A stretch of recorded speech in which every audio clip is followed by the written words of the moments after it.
Пошли. Все вместе. Какие ваши доказательства? They want you to comply. Cancel culture. It's about canceling. Кокаином. Up yours. Woke moralists. Up yours. This is systematic bullying that's happening. Woke moralists. Up yours. And they believe that they can then Woke shut us moralists. up. F around and find out. Up yours. Woke moralists. They seem animalistic is what I mean. No, they're worse than animals. The woke mob, they ruin everything. They stopped Ben Shapiro from going to events and speaking. They stopped Ann Coulter from doing it. I will never surrender even a single inch of ground to a pitchfork mob. You never cave to the mob. We will never bow to the mob. Ever. No matter what. Do you see the final expression of cancel culture in terrorist groups like Up yours. We'll see who cancels who. They want you to comply. Well, and then there was one. It looks like you're stuck with me again, my friends. But I do have some people that I've brought with me tonight. I will not be alone. I think I'm probably going to be the only main host, depending on if Ariana and David jump on later. But still, got a great show for you planned. So in the first half, we're going to talk to VMann, who is a viewer of Leftist Mafia. Every week, he sprinkles in some little tidbits of information about Puerto Rico, really interesting facts and statistics. So I have VMann here, who's going to talk about Puerto Rico. And then we're going to pivot to Kowalski, who is going to talk about the aggro crisis that we are currently experiencing because of Donald Trump's dumbass war with Iran. And then if we have time, depending on how long those segments go, we also are going to talk about the big boogeyman, which is Hassan Piker. In particular, the media response to him. I already did a video about Hassan this week, but obviously the media is not done with him. I want to look at Dana Bash because she is one of the individuals that condemned Hassan, but somebody on Twitter dug up an old interview that she did with Netanyahu, where she says the same thing that Hassan said, that she condemned him for. So lots of stuff today to get to, but let's not bury the lead. Let's bring in our first guest, VMann, to talk about Puerto Rico. VMann, welcome to the show. Oh, what's up? Thank you. So, yeah, VMann. I'm happy to have you here. Thank you for having me. Obviously, I'm Puerto Rican. I'm a member of, as you can see in the thing there, JUPI, which stands for Juventud Unida por la Independencia. I'm a member of the Bronx chapter. Now, JUPI is a youth-based and student activist group dedicated to a free and sovereign Puerto Rico from a socialist perspective. And also, my sister will kill me if I don't say this. We also have our affiliate groups that we also coordinate and collaborate with. Aldolfina, which is advancing the Puerto Rican anti-imperialist women's movement for sovereignty, democracy, and liberation for all gender-oppressed people, which is a big thing because Puerto Rico has long-standing having problems with, obviously, attacks on the transgender community. Obviously, I don't know if you know, the recent Governor Jennifer Gonzalez, or as I call her, Chris Farley in a wig. You'll see in a minute that she's in the thumbnail too, by the way, for those who don't know. So yeah, she's the MAGA governor you've told us about before. Yeah. And she actually passed a law banning the strictest trans care ban in anywhere in the United States. That's really sad to hear. So VMann, thank you so much for coming on in the flesh. We hear from you every single week. It's nice to actually see your face. I think that as you probably assumed, a lot of Americans know next to nothing about Puerto Rico, despite the fact that Puerto Rico is a part of the United States. But you have actually owned, not a part of. Right. This is colonialism, quintessentially. The insular cases, actually the first case overseen by the same Supreme Court that ruled in favor of segregation in Plessy v. Ferguson, create the distinction of the unincorporated territory. Owned, but not a part of the United States. Or, and they like to call it domestic, what is it? It was domestic in a foreign sense. Interesting. So yeah, you are basically an entire library of information. You're an encyclopedia, and it's so nice to have you here to talk about Puerto Rican politics. I know currently Puerto Rico is experiencing a water crisis, and I'm not sure if you wanted to start there or just kind of give us the rundown on your perspective as a leftist Puerto Rican. Well, first off, to understand Puerto Rico, you have to have a bit of the historical background because the history of Puerto Rico under U.S. control has heavily shaped politics. So obviously, 1898, the United States comes in, invades. At the time, Puerto Rico was transitioning to autonomous self-governance under the Spanish crown. It already had representation in the Spanish parliament, but what this charter did is it gave Puerto Ricans control of their local government. It gave them a parliament. It gave them protection from Spanish overreach. Spain's parliament could neither strip nor amend local laws, and also gave them economic autonomy, the ability to set tariffs, negotiate trade with sovereign states as long as it didn't impede Spain's interests. And of course, like I said, it also gave them the ability to renegotiate the deal at any time they saw fit. Puerto Ricans also had their own currency at the time, the Puerto Rican peso. And so the United States comes in, tears this all apart. They devalue the Puerto Rican peso, throwing people into poverty. They steal the land through predatory loans because the farmers cannot pay this back. So the land is stolen from them, and it's turned into massive sugar plantations where these farmers who were landowners are now working on the land that they once owned for slave wages. And it's all done by the first governor who would later go on to found Domino's Sugar. So think about that when you stir your coffee every morning. Yeah. So to no one's surprise, the first major dominant political party in Puerto Rico was no fan of this. They were called the Union Party of Puerto Rico. The two big parties were the Union Party and the Republican Statehood Party. So the Union Party had two factions. You had a moderate autonomous wing led by Luis Muñoz Rivera and a hardline nationalist wing led by José de Diego. And they basically did not like the current setup because all they had was the House of... So when the U.S. finally set up a civil government, you had the governor, the executive council, and then you had the House of Delegates, which was the only one the Puerto Ricans could elect. And so the Union Party did not like this setup. They wanted more control. They wanted Puerto Rico's affairs to be controlled by Puerto Ricans for Puerto Rican interests. And so they ruffled the feathers of Washington at every turn they could get. Eventually, Washington got fed up with this. So they devised a plan to fracture the Union Party.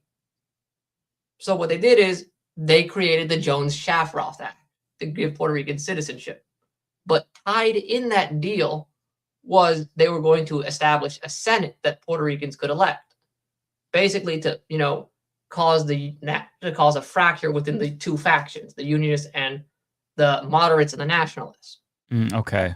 So initially, when this was done, both sides were deeply against it. Both factions were against it.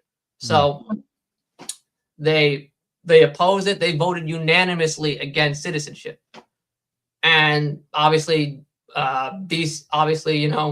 Woodrow Wilson said, "I don't care. I'm going to do it anyway."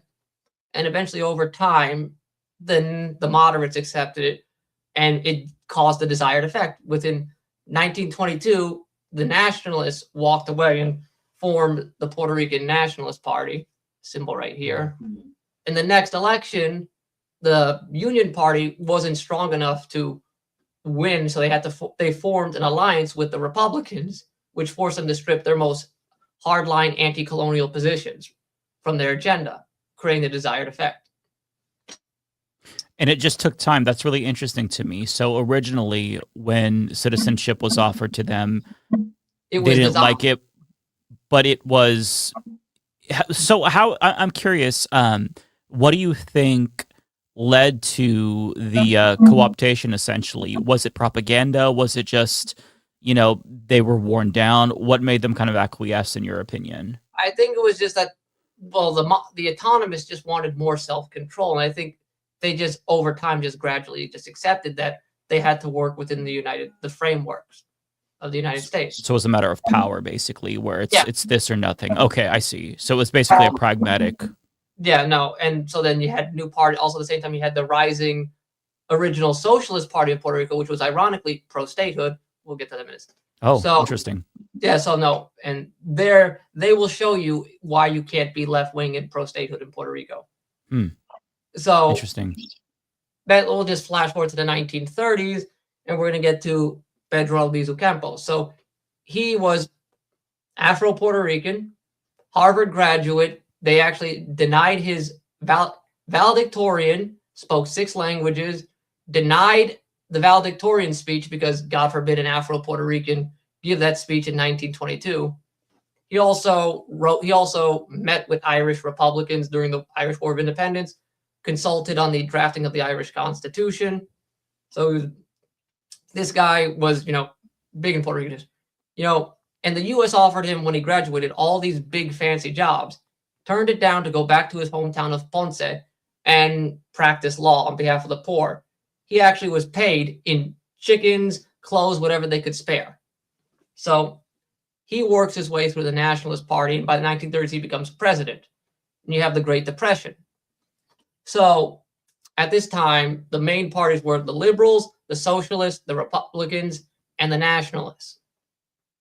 And so in the 1932 election, for some reason, God knows why, the Socialists decided to form a coalition government with the Republicans. Yeah, I know. It's giving you it's making your brain explode. That Yeah, that's very okay. Okay, interesting. So the logic was they thought that achieving statehood would do more to advance the cause of labor than actually working to advance the cause of labor. Oh, I should point out, by the way, in this period, this was before party realignment. So the Republicans were essentially more liberal, like today's Democratic Party. Yeah, no, but they were still corporate. They were still like Right.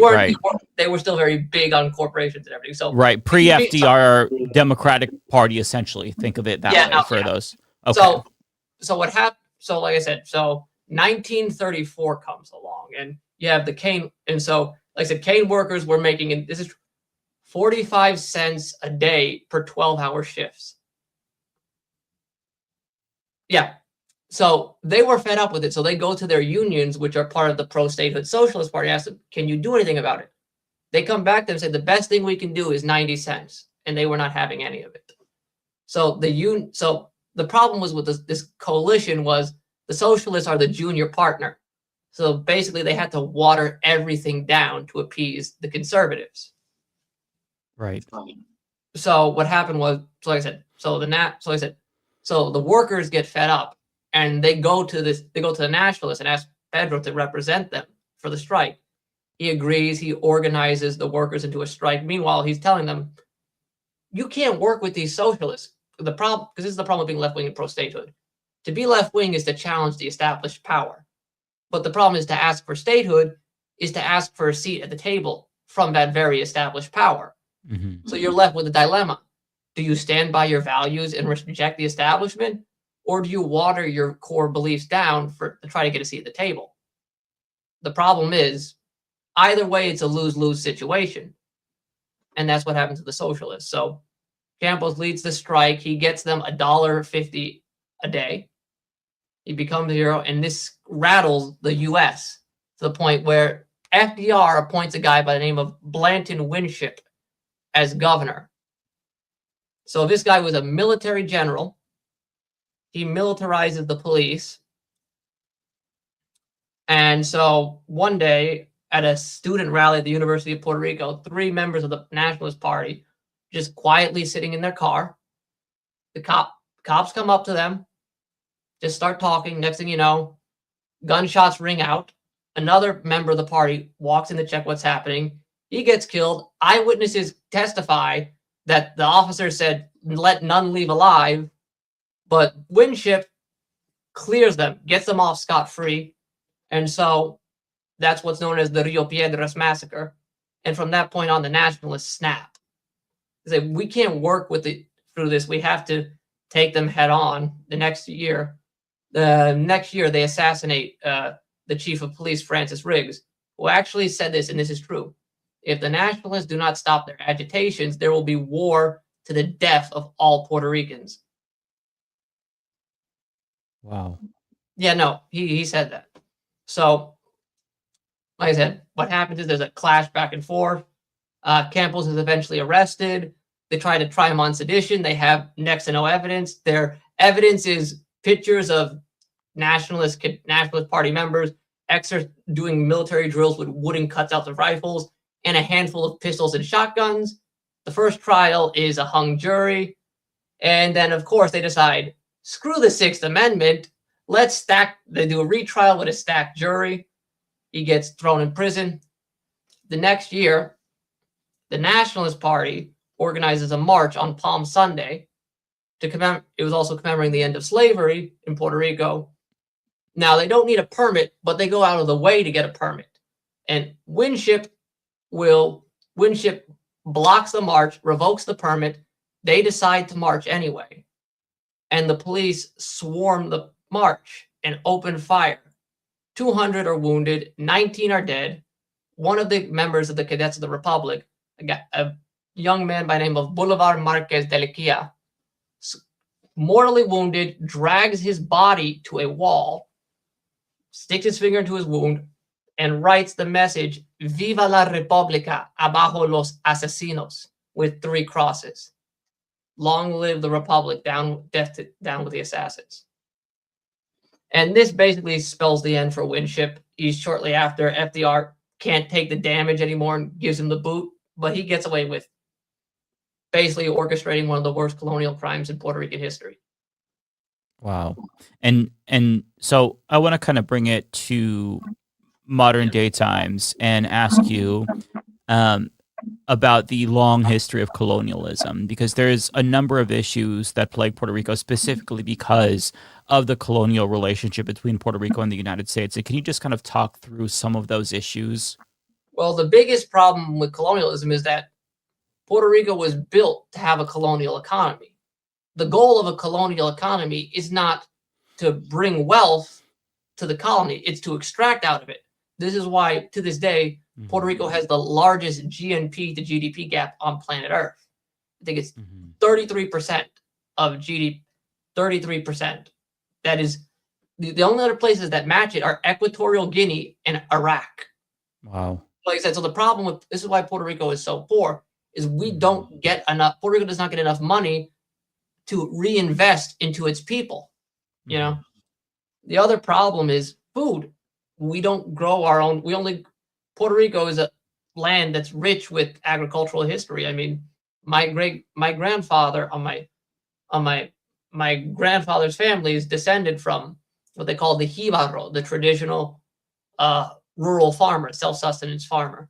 So that's my grandfather told me, but dementia brain, so we'll take that with a grain of salt. But the Jíbaros were the traditional self-sustenance farmers of Puerto Rico. And they were, like I said, that was agricultural life was such a focal point. But in the 1940s, they have what's known as Operation Bootstrap, which is actually how my family came to the United States.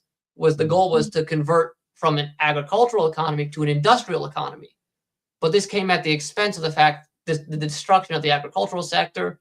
Not only that, but there were never going to be enough industry jobs to fill the labor pool. So to give the appearance of driving unemployment down, they encouraged mass migration. That's what happened to my great grandfather, my grandmother's side. He was a cigar roller. So as industrialization came in, and they didn't have he had to move out to provide for his family, and yeah, they flew into the United States on a ramshackled C-47 with literally beach chairs bolted to the floor. I should have put a picture of that in there, but that you can look up the picture of that, and it is like the conditions that they flew in to get here. Wow. So the way that it is I always think of it as like a parasitic relationship where you have this occupational entity just kind of like sucking the life and the resources out of the territory that they're occupying. And one thing that's become more of a mainstream story regarding Puerto Rico in the last couple of years is the way that Americans are going to Puerto Rico so that way they can essentially pay less taxes. The Logan Pauls, the Brock Pierce, those types. Yeah, all those individuals. And part of it is the political environment in Puerto Rico. In some ways it's different, but in a lot of ways it's also very similar to the United States. And the way that you explain it is, there's fascism there, and they're kind of doing the Republican types of policies that are pro-business to attract this, which kind of like exacerbates the colonialism, the resources. And I'm just curious. So there's an argument that like one way to stop all of this from happening, or at least mitigate it, is statehood. What is the argument against statehood? Because I don't think that Americans really view this as like a left-right issue or a colonial versus anti-colonial issue. Like, talk through why there is this movement against statehood in particular, and why any of the benefits might not necessarily be worthwhile in your opinion. Well, for the starters, is statehood doesn't solve the core issues. The dependency, the problem with it, and I'm going to use East Germany as an example. Yeah, obviously, German reunification was the Cold War. It was fueled primarily by the emotions of healing divided bridges, not by comprehensive planning. And that's why, to this very day, the eastern half of Germany still economically lags behind the West, no matter how much money Berlin pumps into it.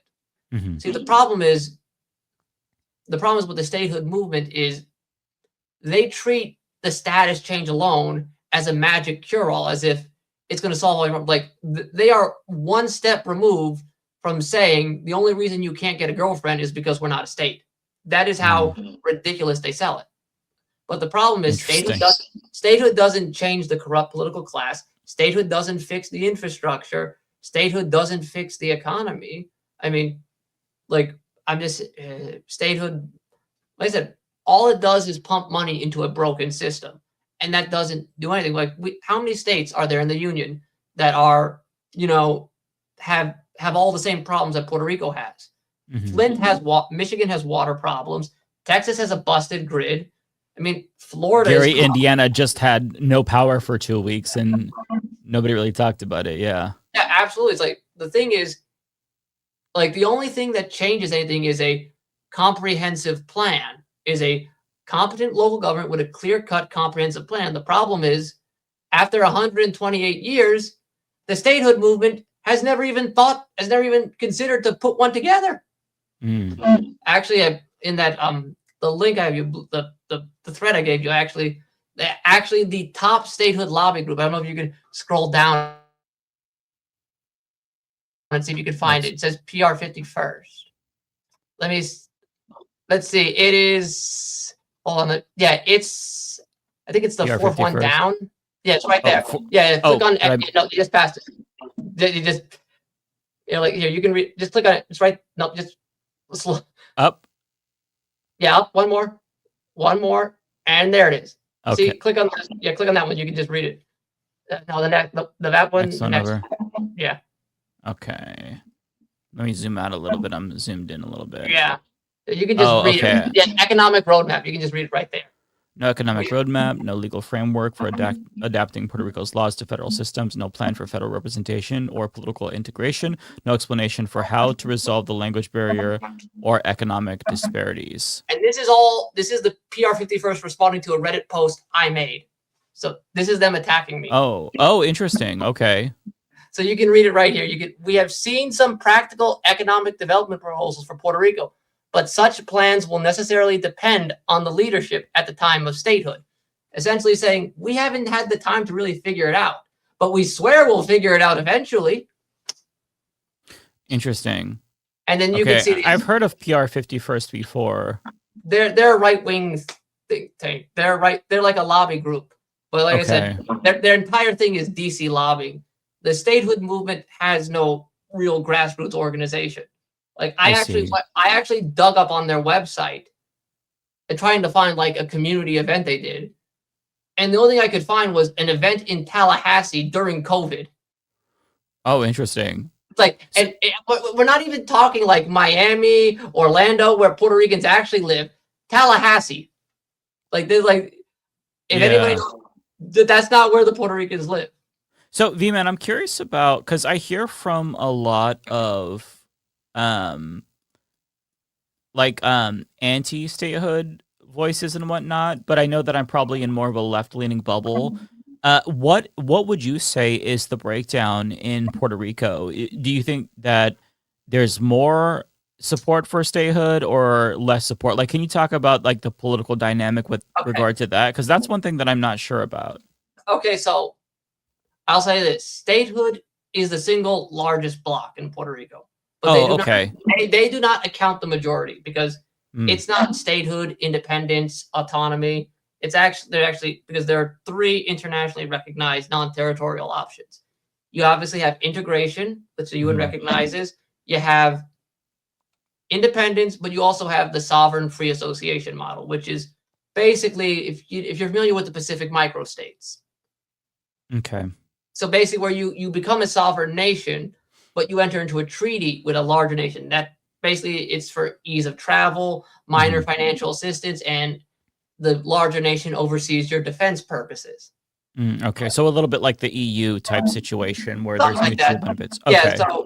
So basically, the other three camps combined outnumber the statehood camp, the autonomous, sovereignist, and the independent and the sovereignty movements, which I'm going to include independence and free association here, is really great growing traction among young Puerto Ricans for obvious reasons. Number one is the Cold War era level repression against the independence movement is not there anymore. I mean, not that it still doesn't exist, but you can openly discuss independence in public and not fear the FBI, the Puerto Rican police watching you behind your back. You know, you're not going to get if you don't got a carpeta, which is the files that they would track on independent supporters. Number two is the economy has collapsed since 2006. So 1996, Bill Clinton repeals Section 936 of the tax code, which was a tax incentive designed to attract industry to Puerto Rico. But he did so with a 10-year phase out to basically allow the Puerto Rican government time to restructure the economy. But the problem is to restructure the economy would ultimately mean reducing dependency. And if you're the two main parties, pro-Commonwealth, pro-statehood, reducing dependency destroys the narrative for you maintaining your relationship with the United States. So they kicked the can down the road. So the statehood party ignored it. The Commonwealth Party basically begged Washington to try to reinstate it. And so when 2006 came, Puerto Rico lost 40% of its manufacturing jobs. Like that. Wow. And here's another kicker. Everybody's least favorite historically racist senator, Strom Thurmond, decided in the 1980s to strip Puerto Rico of the right to file Chapter 9 bankruptcy. Wow. Yeah. Well, that's on brand for Strom Thurmond. Yeah, it's not necessarily surprising for him. It's just a very fucked up move, even even for a racist piece of shit. All right, so now I think it's about time I should break down the parties. So you have the three. We'll talk about the main three. You have now. This is the current parties, right, that are popular. Yeah, the three parties, the main three that have been around since the 1970s, since at least 1968. So you have the oldest party, Partido Popular Democrático, the Popular Democratic Party. This is a New Deal. It started out founded by Luis Muñoz Marin, son of Luis Muñoz Rivera. So basically, he was fed up with the established political party at the time. So actually, I think it's the one next to it. Okay. Yeah, there you go. Oh, here we go. Yeah, the Partido Popular Democrático, which at the time Luis Muñoz Marin was frustrated with the parties being so fixated on status politics and not on the current socioeconomic issues. So he breaks away from the established Liberal Party to form it was started out status neutral, and they ran their first campaign on the status is not the issue. And that's their slogan, which they swear they did not steal from the Puerto Rican Communist Party. Pan, tierra y libertad, bread, land, freedom, which they did. We all know it. So just admit it. And then so they oversaw what's known as the golden age of the Commonwealth, which was the largest rise in socioeconomic living standards. So under Marin as governor, basically Puerto Rico went from an agricultural base to industrial base. They expanded electricity, water access. They took Puerto Ricans from living in wooden shacks with rusted tin roofs to concrete houses in suburbia. They ended mandatory English instruction in schools, which is something my grandparents went through. Like my grandmother would have been beaten up in school for speaking Spanish. Wow. Yeah. So they did that.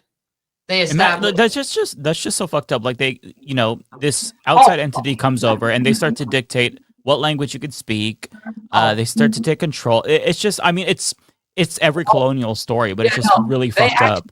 The reason why you say why Americans say Puerto Rico instead of the proper pronunciation Puerto Rico is because they actually changed the spelling to be with 2 O's because they just were too lazy to pronounce it. And then it finally got changed back in the 1930s. So I see. So they established that. They established the Institute of Culture to preserve Puerto Rican culture. My favorite thing they did, and this is probably your favorite thing, they established the Arbona system, a regionalized universal healthcare system based off the NHS to ensure healthcare was a human right. That was their biggest accomplishment. That's amazing. They also mandated that they also nationalized the telephone companies, and they did this between 1948 and 1976. They sound very based. Well, yeah, they were, but at the same time, they also did a lot of horrible things. They instituted, under pressure from the United States, Ley de la Mordanza, gag law, which banned all pro-independence sentiment. In 1944, Marin said you could no longer be a populare and support independence. This is likely because J. Edgar Hoover may have been blackmailing him with evidence that he was an opium addict as a teenager in New York City, but that's just a rumor. I won't say whether. So when that happens, we have the birth of our second party here, the Partido Independentista Puertorriqueño, the PIP, which actually have their flag right here. This is a social democratic socialist party dedicated to a free Puerto Rico. They break away. They're founded by a man by the name of Don Gilberto Concepcion de Gracia, a human rights lawyer. So their biggest success at this point was 1952, after the Commonwealth was established and the nationalists had a revolt in the 1950s. In 1950, actually began in my grandpa's hometown of Peñuelas. But so they had that revolt, and they managed to get 19% of the vote and become, for the only time in their history, the opposition party. There, like I said, I'd also want to clarify this. The Popular Democratic Party by the 90s was infected by the disease of third way politics. So these days, they're mostly they're okay. So, and I also want to clarify this. There are no Democrat Republican parties in Puerto Rico. There are Democrat and Republican chapters. They merely operate the primaries. Now, it is optional for the individual politician to affiliate with one of the mainland parties if they so desire. Most PPD voters identify as Democrats, but they're like your Chuck Schumer type Democrats. You know, goody. Yeah, they're centrist. You know, they're they not. Sound lovely. Yeah, no, they're not. And then the PNP is like 60, 70. It's like between like 70% Republican, 30% Democrats, and they're like your third way types, and they're like, yeah. It was, and so this explains probably the drop in popularity. Same thing we're kind of seeing in the United States mainland, where you see both major parties really take a nosedive. Yeah, the thing is, Puerto Rico's constitution was actually built with political pluralism in mind. It's actually a mixed voting system of first past the post and semi-proportional voting. So I don't remember how many seats there are in the legislative, but both the House and the Senate have 11 at-large seats. And these at-large seats are decided by a single non-transferable vote. It's an island-wide vote. So it's semi-proportional representation, designed to allow minority parties a chance because, you know, if your support is distributed island wide, you may not win a district seat, but you could win an at-large seat. Okay. Okay. So- Interesting. That's a very complicated system. I like STV. I believe Australia has STV. It's just, think of it, for viewers who aren't sure, think of it as like ranked choice voting asterisks. It's like much more complicated. Yeah, no, it's like, yeah, this, and so they also have minority party rules.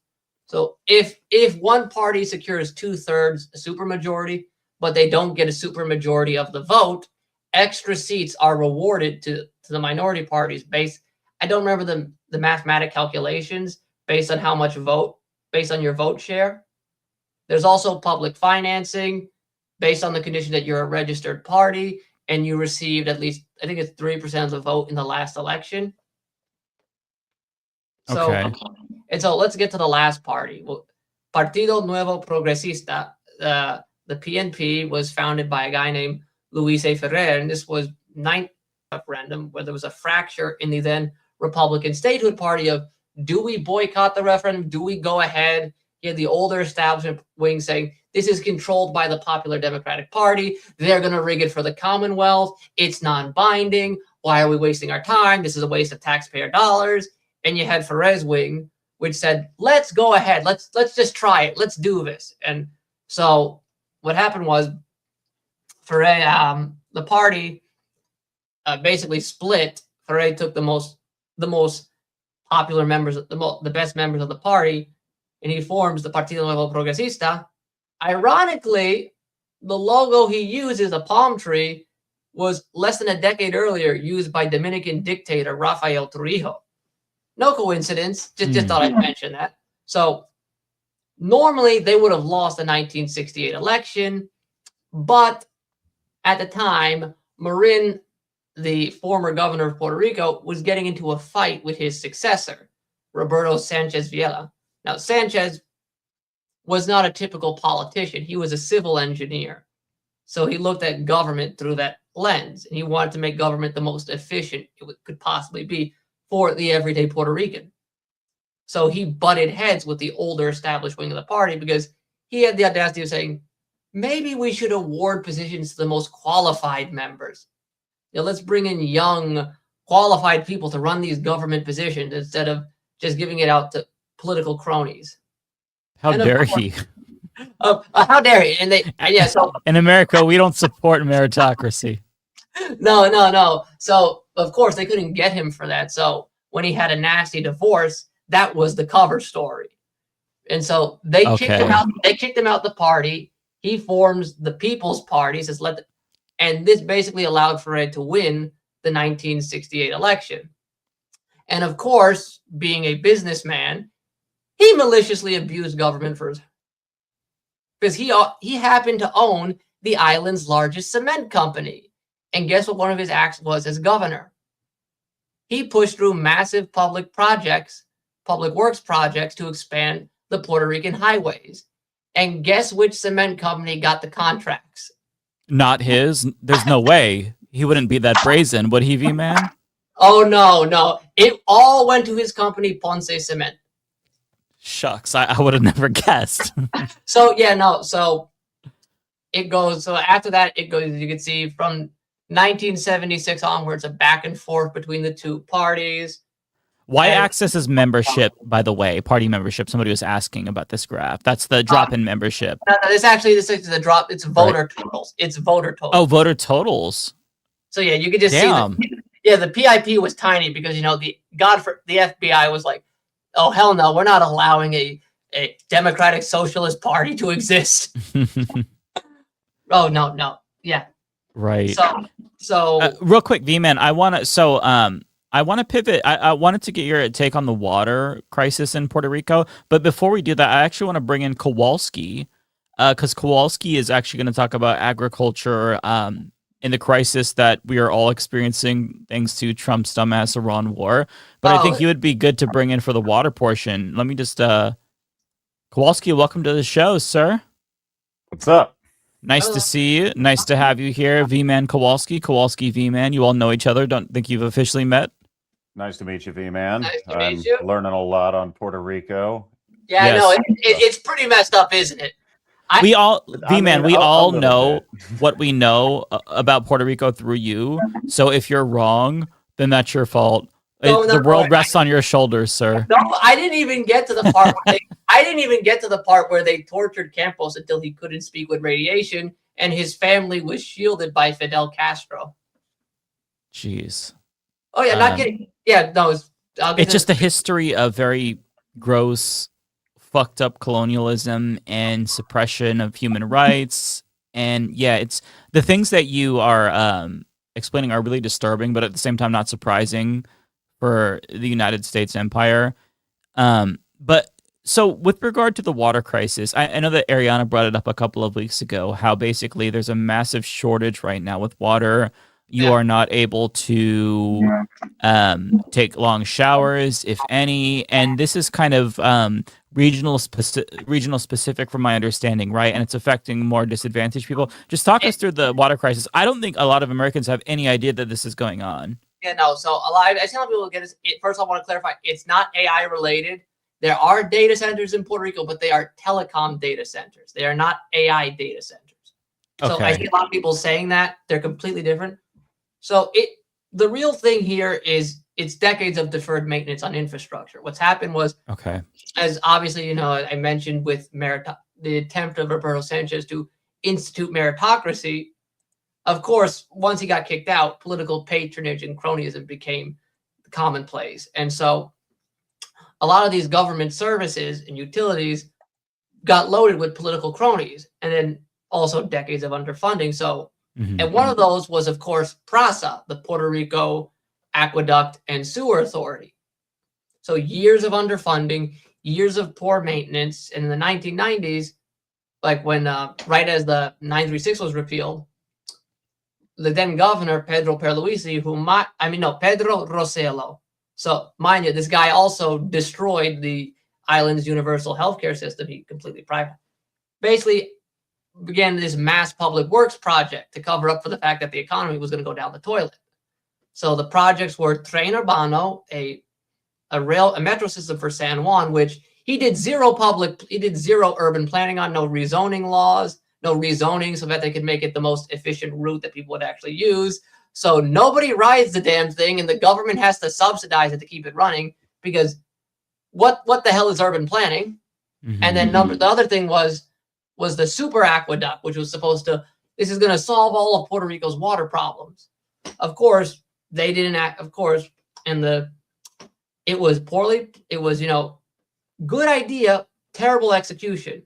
The project's designer actually did an interview a few years back where he acknowledged they didn't listen to him. Like, they often ignored his input. I remember originally it called for solid metal piping, and they tried to cut corners with fiberglass, and when they turned the damn thing on, it burst.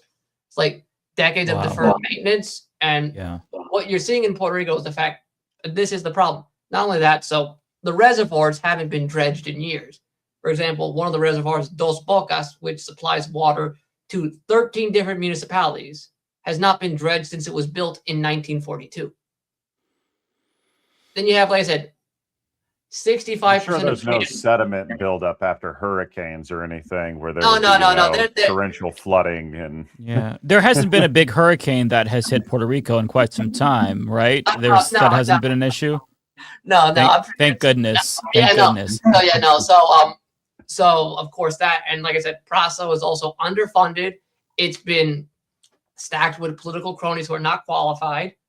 And like I said, 65% of treated water is lost in transit. I can tell you, when I went to go visit my cousin's house, in Caguas, I went to visit him. I went to go to the bathroom, turn the faucet on to a max. Like, the most you get was like a little, like that. The stream was thinner than my pinky.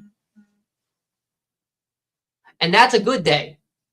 That's a good day for them. How long has the crisis really gotten to this point? I know it's been an ongoing issue, but like, it's really starting to come into effect. Like, it's worse than ever, seemingly. Well, the problem has been, most of the gaps are covered up because it's in Puerto Rico. It's always raining. Well, in the north of Puerto Rico, the south has a rain shadow because of the central mountain range, but it's always raining. So there's always sufficient water to fill the reservoir. So it covers up a lot of the gaps. because you have the El Nino, this drought. It's exposed the problems. And one of the things actually we recently had this where the head of PRASA actually stepped down, resigned, because him and his board were not consulted when Governor Jennifer Gonzalez decided to institute a 48-hour water rationing. I mean, think about that. You're appointed to oversee water and waste management, and the governor doesn't even consult you when she decides to just start water ration. Like, what do you do? That, like, what is my job at that point? Like, you put me in charge of this. I'm put in charge of this, and you're doing my job. Then what am I doing here? He resigned. Well, so this governor, just I want you to give people a little bit of a snapshot of who we're dealing with here. This is a MAGA governor. You said, no, she was co-chair of Latinos for Trump. Right, so she's like deep in the MAGA cult. If you actually pull up my Blue Sky photo, you can actually see her. She was behind Donald Trump the day of his infamous paper towel toss. She was there for that. Yeah. Go down, scroll down a little more. Let's see. Just keep going. Just go down there more. Let's see. Yeah, she's also a Zionist. So met with Netanyahu. Why am I not surprised by any of this? Okay, there's Chris Farley in a wig. She looks like Chris Farley in a wig. Did I not put it in here? Oh wow. Scroll down. Those are the two groups. Scroll. I don't know. I could have sworn I put it in. It might not be in here, but I believe you. I felt like that was the most. Feels true. Yeah, the toilet paper thing was like the most insulting, degrading shit I've ever seen. And the fact that she was there and she's still a MAGA supporter really shows like. Oh yeah, hold on. Let me see if I can just pull it up. Okay. I'll pull up and just put it in there. Okay. All right, hold on. Let me see there. I know I had it a second. I could have sworn I put it in there. I could have sworn, but there it is. Found it. Oh, you found it? Yeah. Let me just put it at the bottom. All right, I'm gonna refresh. Was she like clapping? I'm so curious to see her reaction to that because I feel like anything other than "fuck you," even if she's a MAGA Republican, is like not acceptable. There it is. Like you see. Oh, okay. Just zoom in. You can just see her right there. Her right there, smiling. Is that her? Yeah, smiling. Oh my god. And they said, well, the thing is, to be a pro-statehood Puerto Rican is to politically castrate yourself. You have to be subservient to the United States. In fact, during the Hurricane Maria thing, both the pro-statehood governor and the pro-statehood resident Jennifer Gonzalez, the pro-statehood resident commissioner, were both like bootlicking Donald Trump, praising him. And you know the only person who was to actually call out Trump for his horrible job? It was the mayor of San Juan, Carmen Yulín Cruz. Yes, love her. You know what? She is a supporter of sovereignty and free association. See, the thing is, the only way you can truly challenge the United States, this is why this goes back to the whole thing, is like only when you are independent or sovereigntist are you really capable of challenging the United States, calling them out for their bullshit. That's the thing in Puerto Rican politics. So I'm pulling up this. This is the global drought map that Kowalski sent me. I was just about to recommend that. If you actually like zoom in over the Caribbean, and just keep in mind, folks, when you're looking at this, it's not just Puerto Rico that's suffering from a dry spell. It is literally the entire. You should be able to zoom in on that. The entire war. It's the entire Caribbean. Oh, and it's also Venezuela. And another thing is that just remember in Cuba, they rely on pumping stations, and we have been restricting their oil flow. Oh yeah, Jesus Christ. Yeah, Cuba and Puerto Rico. Yeah, Cuba and Puerto Rico are two wings of the same bird. They receive flowers and bullets in the same heart. And let's also not forget we're currently doing the Clinton-backed regime permanent like sweatshops in Haiti. So that's awesome. Of course they are. Of course, I had just actually read this report that said about 90% of the funds that Americans graciously donated, like as individual citizens, to the Haitian relief efforts in 2011 were just squandered by the NGOs. Got lost. Well, you know, the Only problem is 10% made it to the island. yeah, the only thing with Haiti is that it's always been screwed over for the audacity of saying that they should be free from slaves. Yeah. I mean, the only people that treat them nice, the only people that probably treat them nice is the Polish, and that's given their history.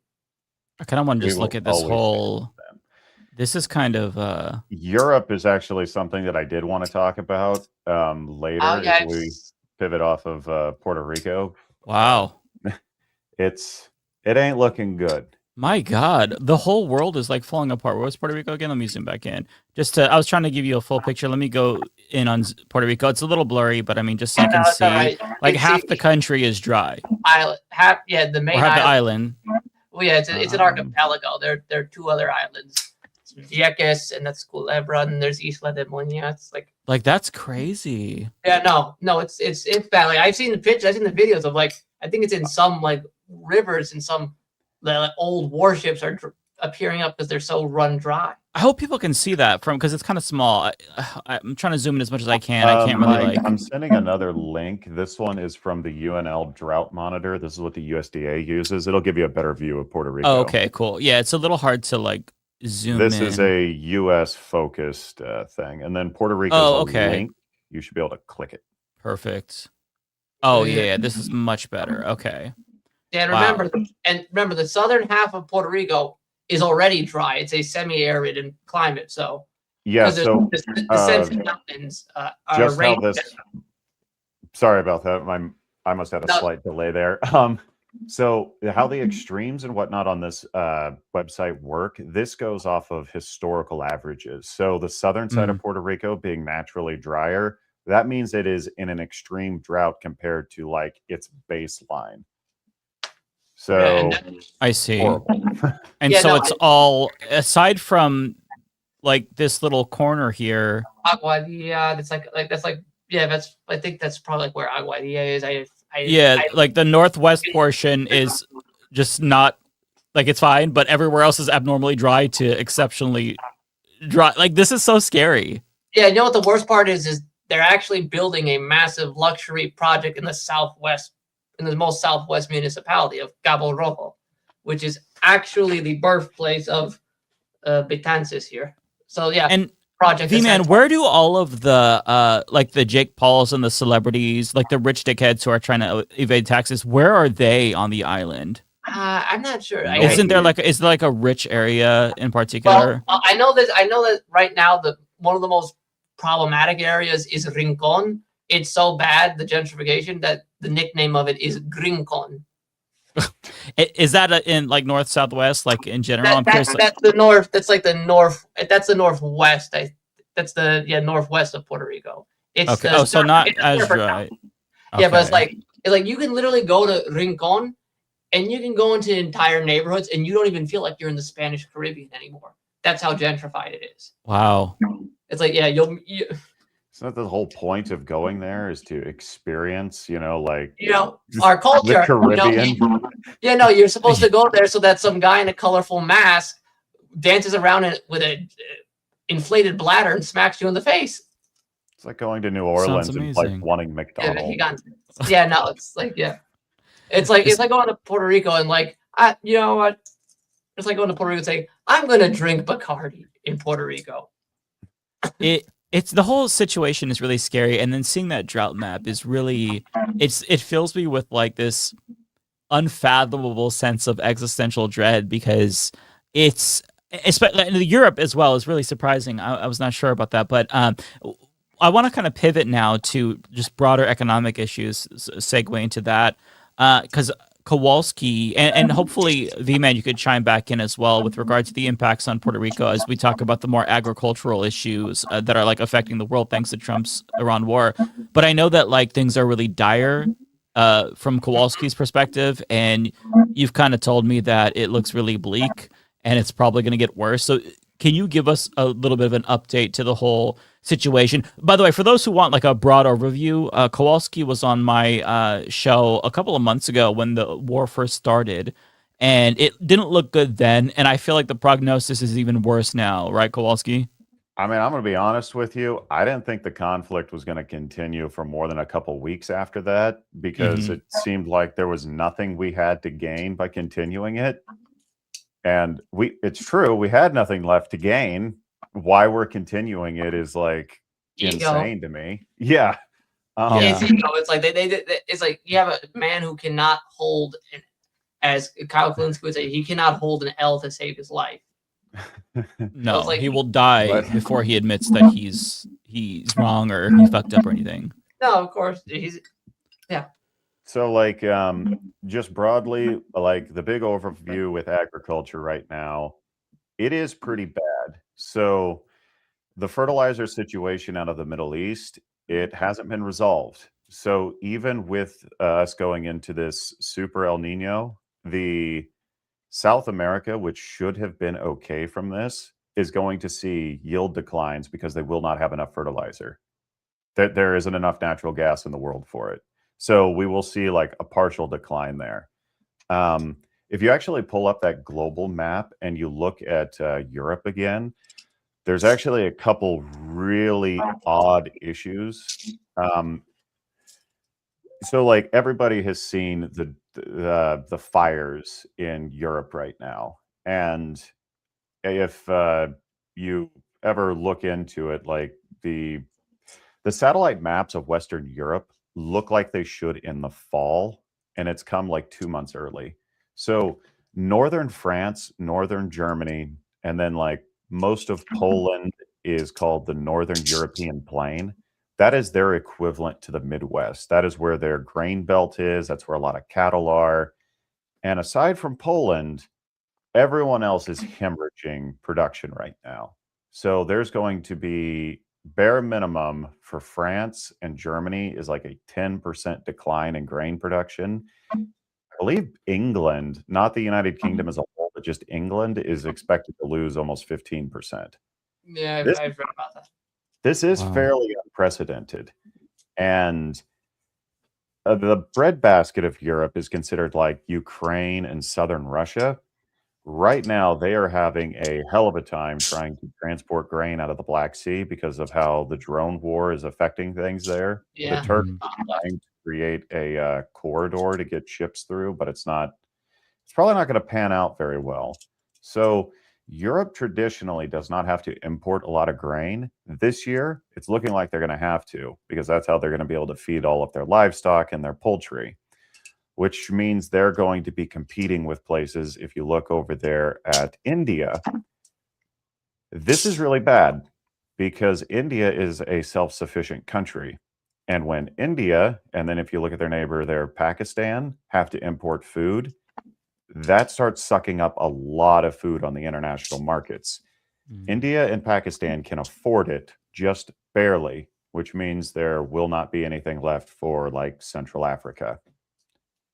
And that's when you start looking at like legitimately famine situations. Because I mean, you look there where that big drought is at, it's called the Sahel. It's kind of like a tropical grassland, very susceptible to droughts. And when that happens, their livestock craters and it causes turmoil. Part of the Sudan civil war right now is partially from the climate impacts on their food supplies. So this is just going to exacerbate problems all over the area. My God. Yeah, no, it's a shit sandwich. So let's assume tomorrow the war ends. That's just a very optimistic approach. Would that, I mean, basically what I'm trying to ask is like, has the ship sailed? Are we kind of fucked for the foreseeable future because of this? Like, if you were to end everything right away, could we mitigate some of the damage, or at least for the year, like, are the chances dead? So right now, I would say the price of food would get pretty unreasonable for a lot of people. For us in the West, it's a pain in the ass, but we can afford it. For the people in the margins, though, without the United Nations basically providing food aid to Africa, you're almost certainly guaranteed to have famine conditions, but there should be enough of the surpluses around the world. Even if we had a bad 2026 and a bad 2027, there would be enough food to go around.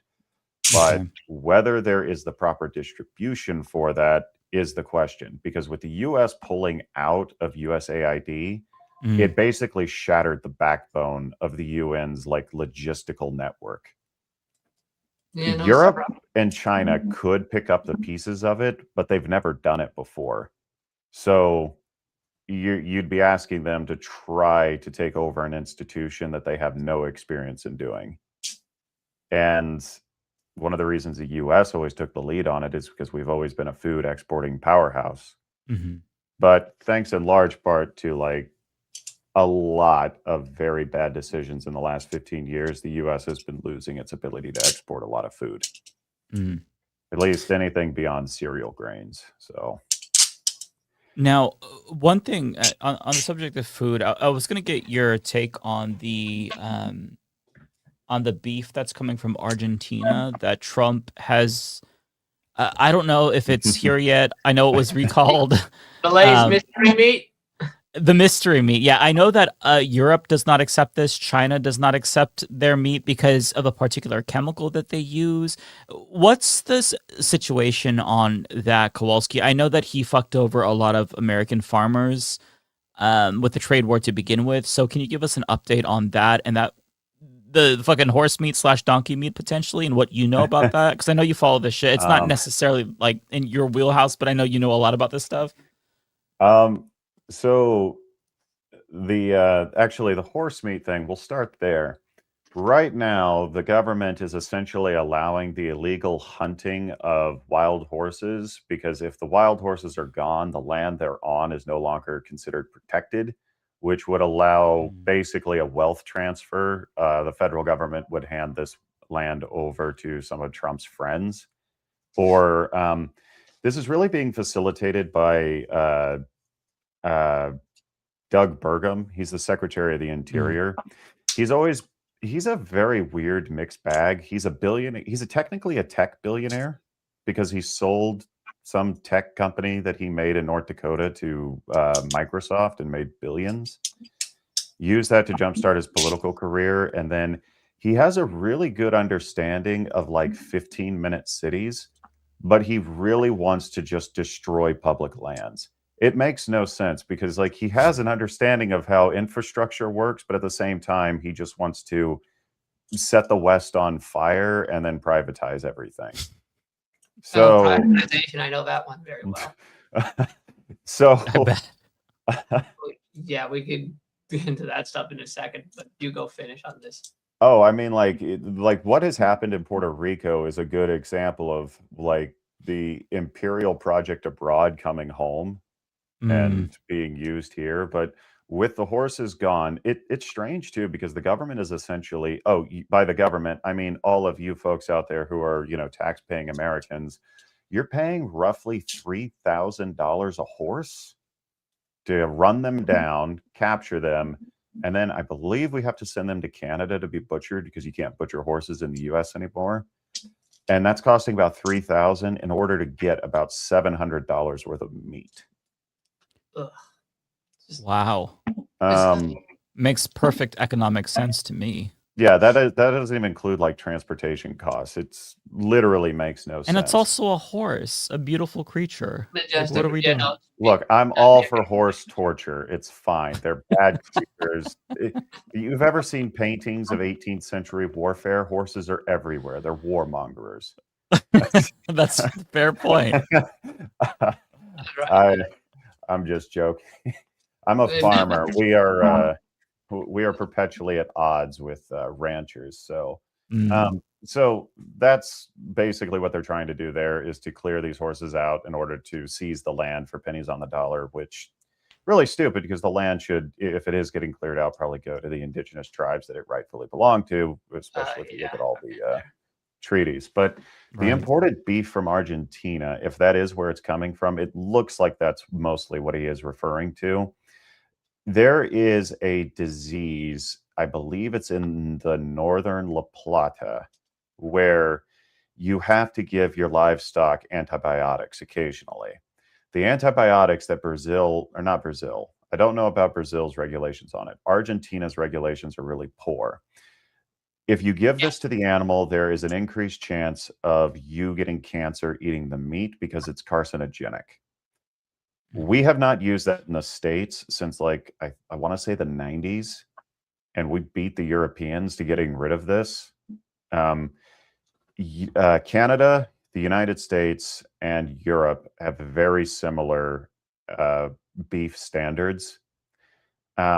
There are reasons we don't sell a lot of beef to like Europe because they have their own domestic herds and they more or less fake a lot of the health concerns in order to do protections in their markets. Free trade agreements are really great in theory. In practice, everybody protects their agricultural production. So there's a lot of misinformation on that. US food standards are very similar to European food standards. It's just American portions are a lot larger, which leads to most of our health issues, and a lot of sugar gets added. That's, in a nutshell, the biggest issue. If the Maha movement wanted to do anything, you would just cut down on the sugar and portion sizes. Boom. Glad I solved that. Please And stop vaccines. getting rid of the vaccines. Get rid of vaccines too. How do you imagine that? It's actually, Puerto Rico actually had like the highest vaccination rate during COVID. I think it was in the 70%. They really? 70%. It's a byproduct of the universal healthcare system because when it was established, they went through a mass public health education initiative. Educating them how to avoid infectious diseases. Like teaching, vaccine awareness, things like that. So, like, when it comes to most general health, Puerto Ricans are very trustworthy. It's only when it comes to reproductive health, it's where they're skeptical. And that just stems from, the forced sterilization thing. Now, I feel like that's pretty understandable. reasonable. Yeah. I think that's a reasonable approach. If the health issues weren't bad enough with this imported Argentinian beef, the other issue is that about the 300,000 tons is about 3 to 4% of like the US domestic consumption. So it's not like an overwhelming amount, but it is enough to actually start pushing down the price of like the live animals that ranchers sell. The issue is that this solves nothing. It might cause ground beef to go down temporarily in the supermarkets, but there's no guarantee of that. And the big reason is the monopoly of the meat packers and the fact that when you put downward pressure on the live animal, the returns the rancher is making on those animals goes down. So their ability to rebuild their herd does not improve. We have the smallest cattle herd in the United States since like 1956. And it's because of the economic forces around it.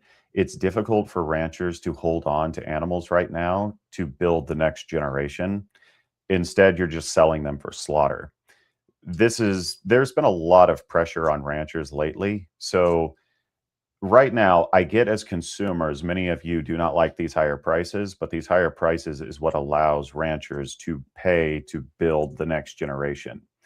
So when Trump decides to put this downward pressure on price, that prevents ranchers from being able to build this next generation. So we won't be able to increase our herd size because there's a financial pressure preventing it. So next year, we'll still have a small cattle herd, which means the price will still be high in the supermarket. And we just lost a year where we could have been rebuilding the herd. It's just putting a Band-Aid on a gangrenous wound.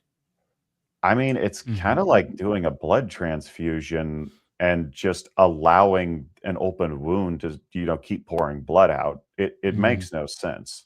And rightfully, this is pissing a lot of ranchers off.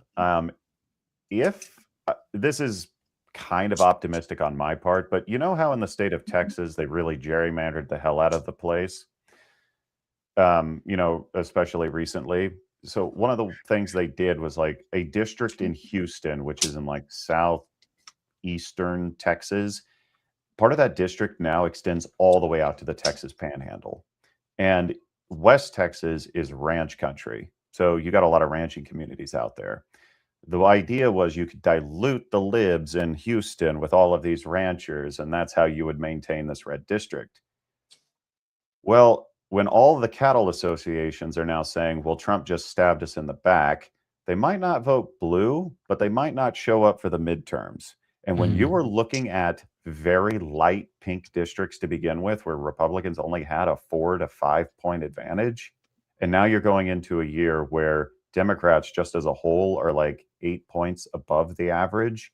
And now in Texas, part of your rock core base is pissed at you because you are financially ravaging them for no reason. You could look at a lot of those pink districts going blue. And I mean, don't get me wrong, Chuck Schumer will find rakes to jump on. Yes, but true. Yes, the Democrats in Texas at least seem to know what they're doing this year. I mean, they have a good candidate there. I think Hinojosa has been making some good strides recently. Some of those, that AI ad was really good. Yeah, I think that's another thing is if you look at Texas, which I was really surprised by, Greg Abbott did something that Republicans never do, which is back down on an issue. He signed like this really big deal with Google to bring in data centers. And now there is a full-on rebellion, especially from rural voters, because these are being built in their backyards and they are fucking pissed off. Well, Texas, don't mess with Texas. It's their motto. That's their motto. And he messed with them. So now he's saying, nope. We're going to do more regulations on these data centers. He's running away from it. And you see a lot of Republicans. There's Mike Rogers in Michigan. There is Tom Tiffany in Wisconsin. They're running these anti-data center campaigns specifically because a lot of these data centers are being placed in very rural areas as well. It's not just like, poor communities of Black and brown people. It's also in rural neighborhoods that don't want this there. It's making their electricity go up. And Americans voted for Hitler too because they wanted the price of eggs to come down by like 5 cents. So if you raise their electricity bills, they're gonna go crazy and like they'd vote for fucking the polar opposite. Yeah. So if you don't mind, because my sister's just messaging me consistently. She's asked me to talk about Proyecto Esencia. So let me get this out of the way. Sure. What's that? So Proyecto Esencia is basically in Cabo Rojo. It's this luxury billionaire play place for the Epstein class. I actually have a video on it, but it's you have to mute it because it's the music's copyrighted, but there's subtitles. Oh, okay. Thanks for the heads up. Is that in the Blue Sky thread? Yeah, it's in the Blue Sky thread. Let me see. It's it's a project. Yeah. I think I saw a video. Let me hang on one second. Let me pull it in. Yeah, you just make sure the. Okay. Yeah, you're gonna have to make sure it's muted beforehand. Okay. Let me share this tab instead. This one. Okay, so I will mute that. Now that we all have your attention on the water crisis. Hold on, let me see it. This is full. Oh. What happened? Screen I'm not logged into Blue Sky, so it might hate. No, I think Blue Sky. Yeah, no, I think you have to just pull. Now that we all have your attention on the water crisis happening in Puerto Rico. Yeah, hold on. Yeah. Okay. Yeah, there you go. Okay. Yeah. You all can see that. This will be okay. Yeah, you can. Yeah.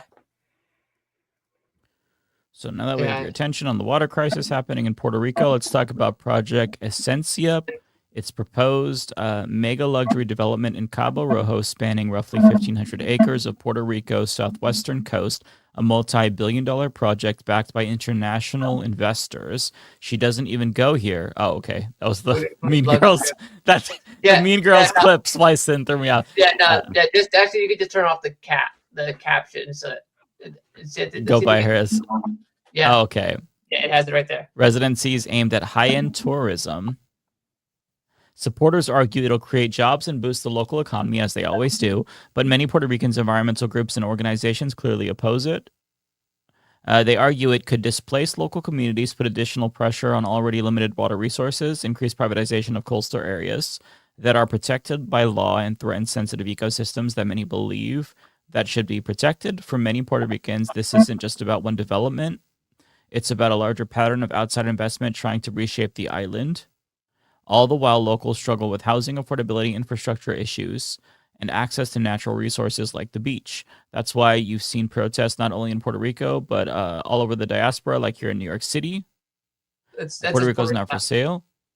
If you care about protecting our land, our beaches, and our communities, follow. So Defende Cabo Rojo. So like I said, what they did is Puerto, and I actually pull up the screen. Actually, go back to the Escuchar la verdad if you want to support her. No, that's just a YouTube channel that like collects all these pro-independence videos. Oh, okay. So Puerto Rican Mitch McConnell, which I actually have a screenshot of him. His name is Thomas. Does he look like Mitch McConnell? No, he has an evil mustache. So basically, he's a hybrid. That's not what I was expecting. I was expecting a turtle VMann. No. He's a hybrid of. So he's Mitch McConnell's political savviness, Donald Trump's temperament, with the charisma of a wet rock. His name is Tomas Rivera Schatz. So if you could, let's see if we can pull him up. He's the president of the Senate of Puerto Rico. Let's see if I can find him. Yeah, it's right beneath Chris Farley in a wig. It's right beneath. You can pull it back.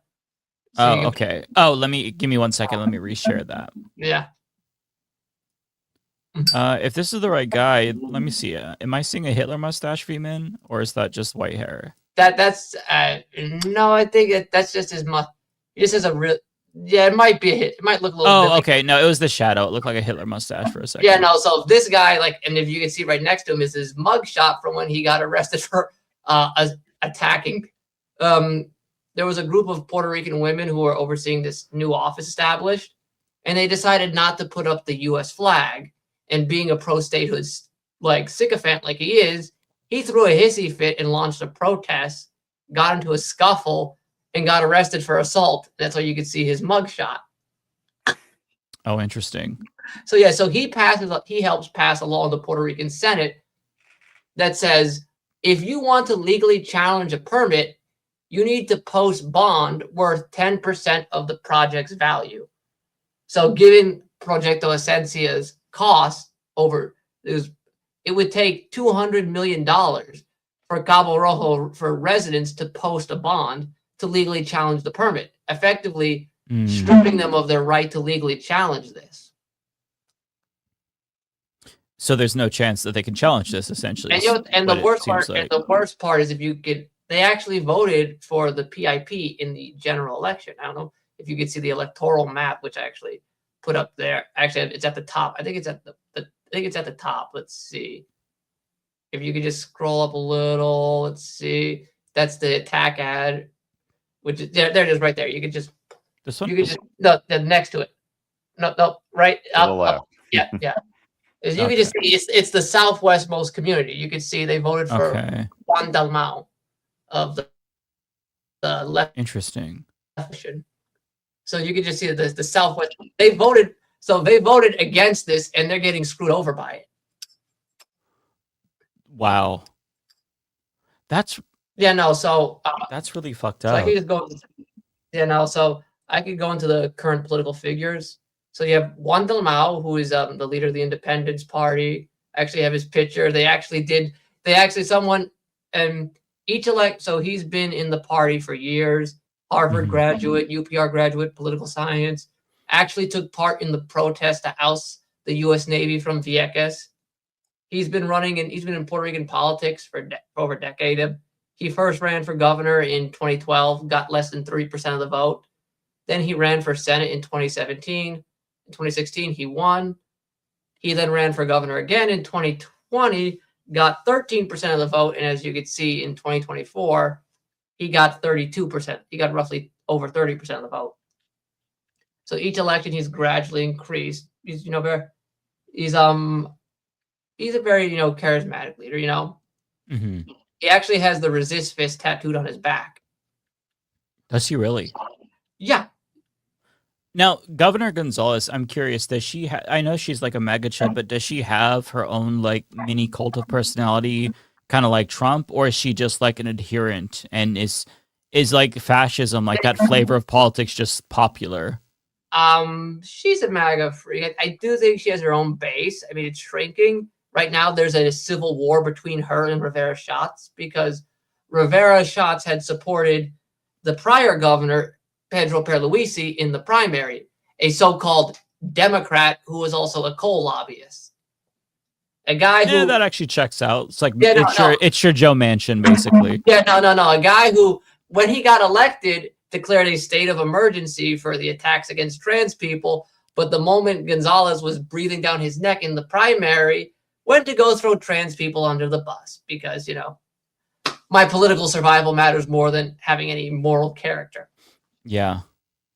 So they're beefing with each other, and the party's really having an infighting issue. In fact, I actually have like I said, they bled a lot of support because of how incompetent they are, how ineffective they are. Meanwhile, I would imagine that the Iran war situation is also got to be having the same effect, right? I mean, grocery prices are going up. It's exacerbating the cost of living. So it's kind of, that's probably fueling infighting as well, right? I gotta imagine something. Also, the idiot Gonzalez has been also waging war on Puerto Rico's attempt to go to green energy. She scrapped green energy initiatives. She attempted to eliminate sales tax incentives for purchasing solar. Like I said, she's exactly like Donald Trump. She's doubling down on fossil fuels. She actually doubled down on a massive contract for natural gas with it was New Fortress Energy, and there was a whole big dispute over it. Ironically, New Fortress Energy is owned by a friend of Donald Trump. Well, that's really surprising. So there's that. But so there's that, and then we also have the Nepo baby, which is Pablo Jose Hernandez Rivera. I actually think it's on there. So he's the resident commissioner of Puerto Rico. I don't know if you can pull up his picture. What's his name? Pablo Jose Hernandez Rivera. Let me see. It's the one that's the picture. I think it's the. Yeah, let's see. Scroll down. Yes, there it is. That's him next to his. That's it. Just past it. It's the one with the black and white picture. There it is. Right there. That's him, and that's his grandfather. I swear they voted for him just because he looks like his grandfather. I was gonna say he looks like a Nepo baby, but I didn't want to say that just in case he was like a good guy. No. So basically, as you can see, the Popular Democratic Party had their worst election performance in 2024. They didn't win a majority in a single municipality. So he wins the resident commissioner seat. So he gets essentially anointed party president. And the first thing he does is shoot himself in the foot by opening his mouth. Because, the party is clearly losing support because its refusal to evolve on status and its centrist politics. So guess what's the first thing he says upon taking the role of party leadership? We must be realist, autonomous, and centrist. And I don't know if you actually go back up. I have the chart. Let's see where the chart. Yeah, I have a chart that shows like the political party identification in Puerto Rico. Scroll up a little more slowly. That's one of the attack ads the PNP threw against Dalmau during the 2024 election. There it is, right there. There it is. So this is. So I don't know if you 8 months. So this is so this poll was taken 8 months. Was completed 8 months after he assumed party leadership. I don't know if you can see. Like 8 months. Yeah. 8 months in party. 8 months of being party leader, and he's down. His party's down over 3 percentage points. Damn. And you can see the only party that actually saw an uptick is the Puerto Rican Independence Party. Wow. Yeah. No. So like I said, now I want to clarify. It is within the margin of error of the poll. But when you're being billed as the savior of your party, the golden boy who's going to return the party back to its glory days, that's not a good result. So your best outcome is, we saw no marginal decline or increase. That's still a bad outlook for you. Mm-hmm. And like his attacks against Dalmau are pretty pathetic. I think the one next to it is the attack ad that he put out. Yeah, there you can just zoom in a little. Yeah, zoom in a little. So yeah, he's attacking. So his zoom in a little. Sorry, it's not letting me zoom in. Here we go. Yeah, so you can just see it says contrast. So he's trying to attack Dalmau, who's in the green for being. So this is Juan Dalmau using his own personal finances to take flying lessons. He's trying to compare this to the governor of Puerto Rico riding a motorcycle through the streets, which requires her to have a police escort and like block off large chunks of traffic. He's trying to compare that, saying, oh, look, it's just as bad. Meanwhile, I'm here sitting doing work when you're the resident commissioner and all you do is just talk. Like, you don't even have a vote. All you can do is vote in committee. This is like worse than a Democrat attack ad, I feel like. Like, this is so milquetoast. Oh, do you want to see the Red Scare fear mongering the PNP did during the election? I do. First, I have to comment, this is a crazy fit for a motorcycle ride. Like, that's crazy. All right, so yeah, let's just pull that. So is that in this thread somewhere? It's down here. This one you don't need to. There's no scroll down a little more. There it is, right there. Oh, the comunistas. Yeah, this one's really. Oh, this one you can actually play the volume. Oh, hang on. Blue Sky doesn't like when I press play on the videos. Give me one second. I'm gonna just bring it up on YouTube. Yeah. Okay, I'll play the volume here. All right, so there we go. Okay, let me just make sure you all. Okay, I don't think you all see that yet. Here we go. There we go. Está en peligro. Nuestra relación con Estados Unidos está en peligro. Los comunistas de aquí amenazan con tomar el poder. Los dictadores comunistas, enemigos de Estados Unidos. Oh, damn. See, like, you don't even have to, like, speak Spanish to know exactly what the fuck they're saying. They're here. You see, Hugo Chavez. Damn. The tone in her voice, though, really sells it so much more than, like, American Red Scare propaganda. I'll keep playing. Okay, then you can actually see, the resist fist tattoo is in this ad. This is so good. Son los aliados de Juan Dalmao. Díaz Canel de Cuba. Viva Puerto Rico libre. Daniel Ortega de Nicaragua. Que Puerto Rico será libre. Y el dictador narcotraficante de Venezuela, Nicolás Maduro. ¡Que viva Puerto Rico libre! ¿Usted ha favorecido el régimen de Maduro en el pasado? Yo he sido claro que yo respeto la soberanía de los pueblos. Dalmau respeta la soberanía de Maduro para robar elecciones y asesinar, porque los dos son comunistas. El Partido Popular y el Proyecto Dignidad no tienen fuerza para detener a los comunistas. Darles el voto dividiría a los proamericanos. Para defender la unión permanente con Estados Unidos, la ciudadanía americana, los fondos federales y tus libertades religiosas, vota con una sola cruz, debajo de la palma, en las 3 papeletas. You know what? I will say this. If they were playing this kind of Red Scare propaganda in the U.S., I might actually be a conservative. This is really good. It's so good.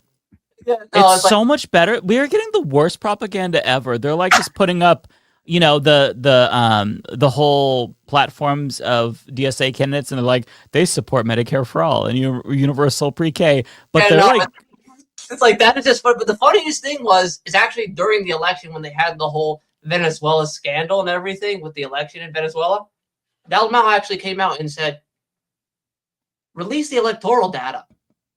He actually said, yeah, no, we should have transparency. Release the electoral data to the international world. And he said that in an interview. And he's like, so it's like, you're attacking him for defending Maduro when he did not defend Maduro. Mm-hmm. Yeah, no, so, yeah. That's honestly amazing.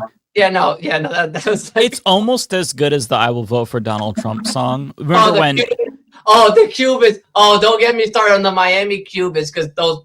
Well, that was... You know what was funny is that was the response after the comedian at the Madison Square Garden Nazi rally in 2024, after he said that, like, Puerto Rico was a giant heap of trash floating in the ocean. That's when Trump played that song as like his response, and it kind of worked, I guess. I don't know. It was a great song, though.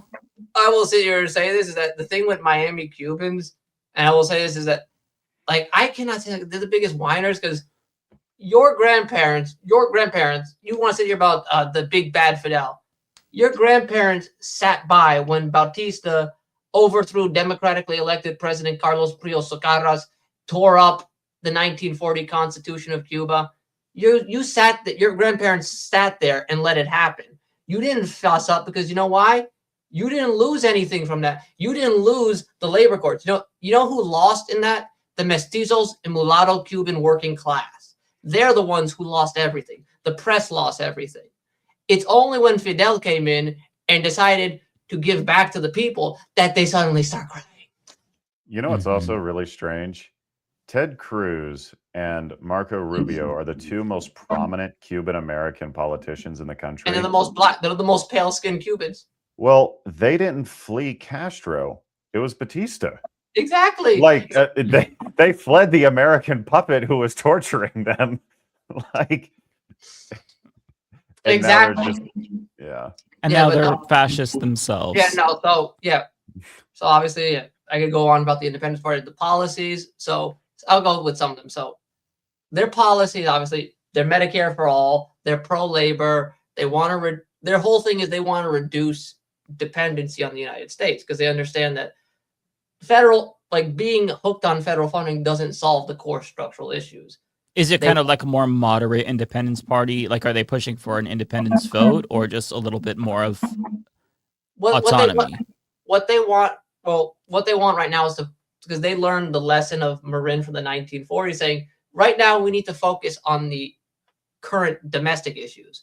I see. We want to stabilize the situation so that Puerto Ricans can vote, from a position of comfort, because essentially the crisis functions as a form of coercion. Mm-hmm. Because you're voting based on survival, not based on your free choice. So you need to have a stable situation to actually have a proper vote. And that's the reason why the PNP doesn't do that, because in a proper vote, they lose. This is why they constantly have to meddle with the referendums.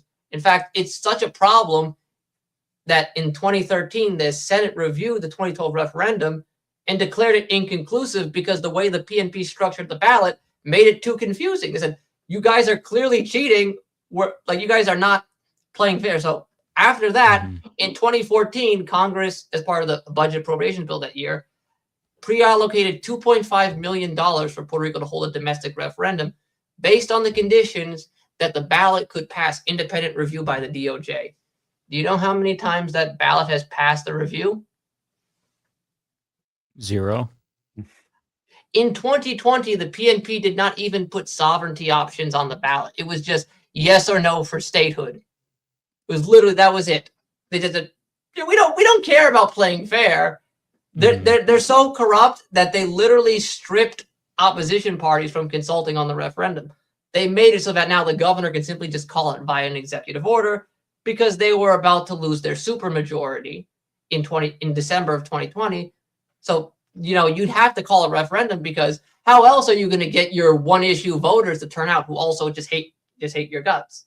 Mm-hmm. Like, how are you going to get those one-issue voters to turn out and boost your elections? Because we all know young people don't like you. They kicked out your governor in 2019. Well, it's like, young people don't like you. Like, nobody really likes you. Only like this, it's this the statehood base is a very shrinking base of older people. It's like, I have a survey there where you can see the youth vote. I don't know if you can, a poll which shows like youth vote in Puerto Rico based on status preference. Let me see if I can. Let's see, searching for it. Let me share it so you can kind of direct me. Yeah, sure. Let me see, make sure that's shared. Here we go. There it is, right there. No, okay, one down right there. One right down there. So okay, 18 to 34. Okay, I see. So you can see green is independence, red is sovereignty and free association, blue is statehood, gray is undecided. So you can just see that. So you can see the 18 to 34. 59% support some form of sovereign status. Even among 35 to 44 years, it's the plurality which supports sovereign status. That's actually pretty surprising. I mean, I would have guessed it would have been this way, but not this sharp, because that's significant. You said, so this is pro-independence, statehood, and what was the red? The sovereignty free association model. Okay, the third model. Okay. So it's a form of sovereign status. So like I said, look at it, and then you can obviously see the entire movement's held up by like baby boomers, Gen X, and octogenarians. Wow. Well, I don't mean to be the guy in the room, but 35 to 44 is all millennial now. Ooh, Yeah. you just reminded me of that. I just turned Made very. Mike's back hurt. I'm sorry. Oh, by the way, VMann, he told me before we went live, it's his fucking birthday today. Oh, So like happy everybody say birthday. happy birthday to VMann. Yeah, no, so yeah, thanks. So yeah, like I said, I have another poll which shows university students also favor independence, but like you can get the gist here. So what the independence wants to do is, and they want to focus on tackling that's just the poll showing you the aggregates total. That you can see between the two sovereignty options that when you combine them, it's 44 to 44%.